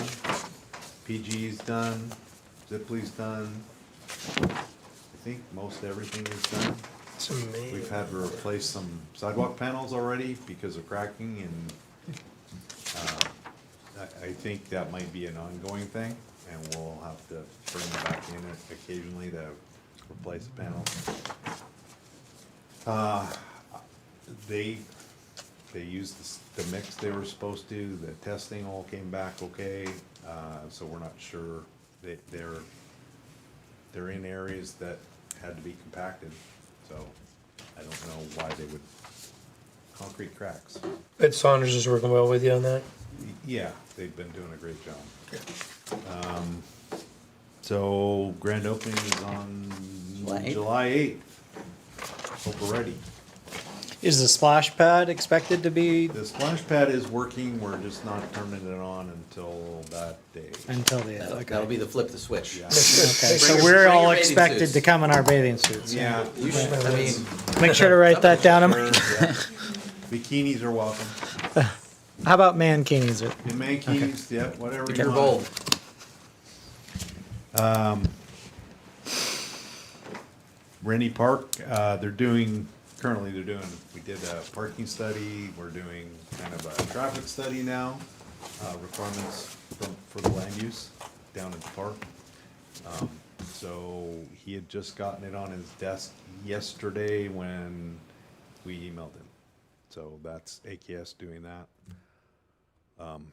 So plan is still to get all the permitting done by the end of winter, so it's ready for construction next summer.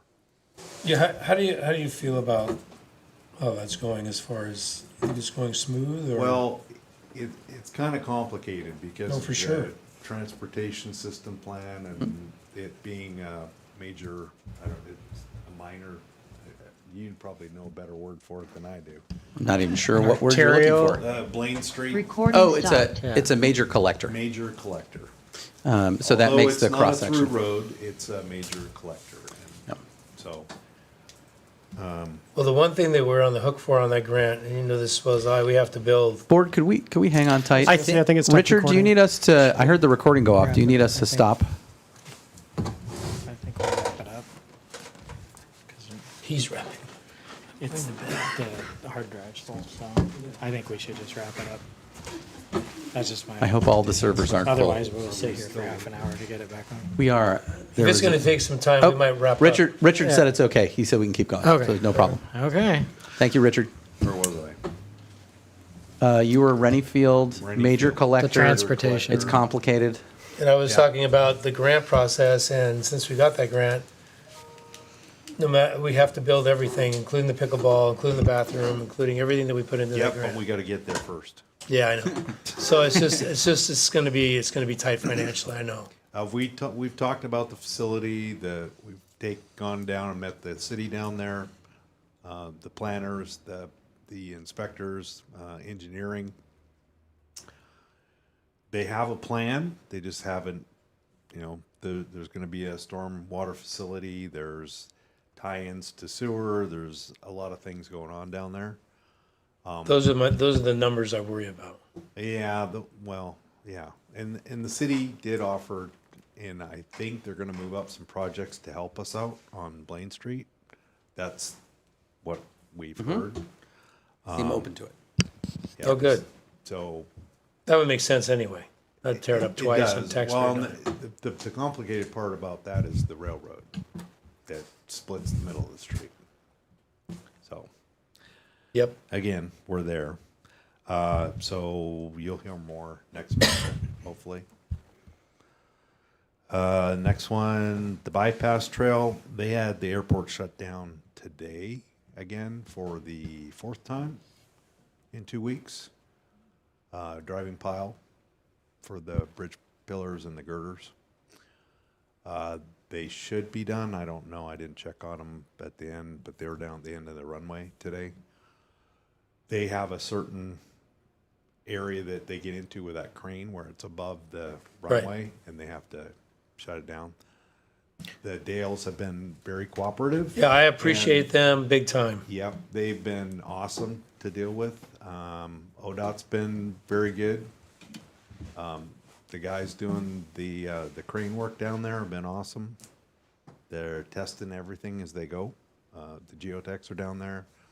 The welding inspector's down there. Yeah, it's a big project. They have a temporary bridge if you want to go walk down there to get the crane across from one side. us walking on it? Hey, it'd probably hold up a building. So that's going really well. Yeah, we have a meeting every second week until we decide that needs to be more. Really happy with the way that's going, finally. And that's about it. Are we gonna have an opening ceremony, I guess, down the road for that too, right? I would guess, yeah. Yeah. We're talking about signage packages now and Okay. that type of thing. That's great to see that's moving on. Yeah, and I'll be honest though, we have so many new things coming on that it makes the new things feel slightly less special. Yeah. That We're going to have Sanders State coming on very close to Jakewith. Jakewith should be an extra special all by itself, and we still want to do that. But there's a lot going on. But yeah, I think that introducing the community and kind of calling attention to that spot is something we want to do. Remember the 5K on the byway? Yeah. I ran that with my daughter when she was like 1 in a stroller. Talk about that, about something special like that. Okay. Yeah, that'd be good. Yeah, I think that's it for me. Thanks for handling those frustrations. Some of them are. Yeah. But it's great when it's done. No, I think I'm good. That's it from staff. And with that, I think we're just left with, is it correspondence? That's all. Anybody have any questions That's all on we the got. correspondence? Nope, it doesn't matter now. You received 2 addendums. One was printed. You didn't receive an email about it. That was addendum number 2. And it was just more public comments that we received between Tuesday evening and today. It's easier when Kat's here. Okay, unless the board has anything else,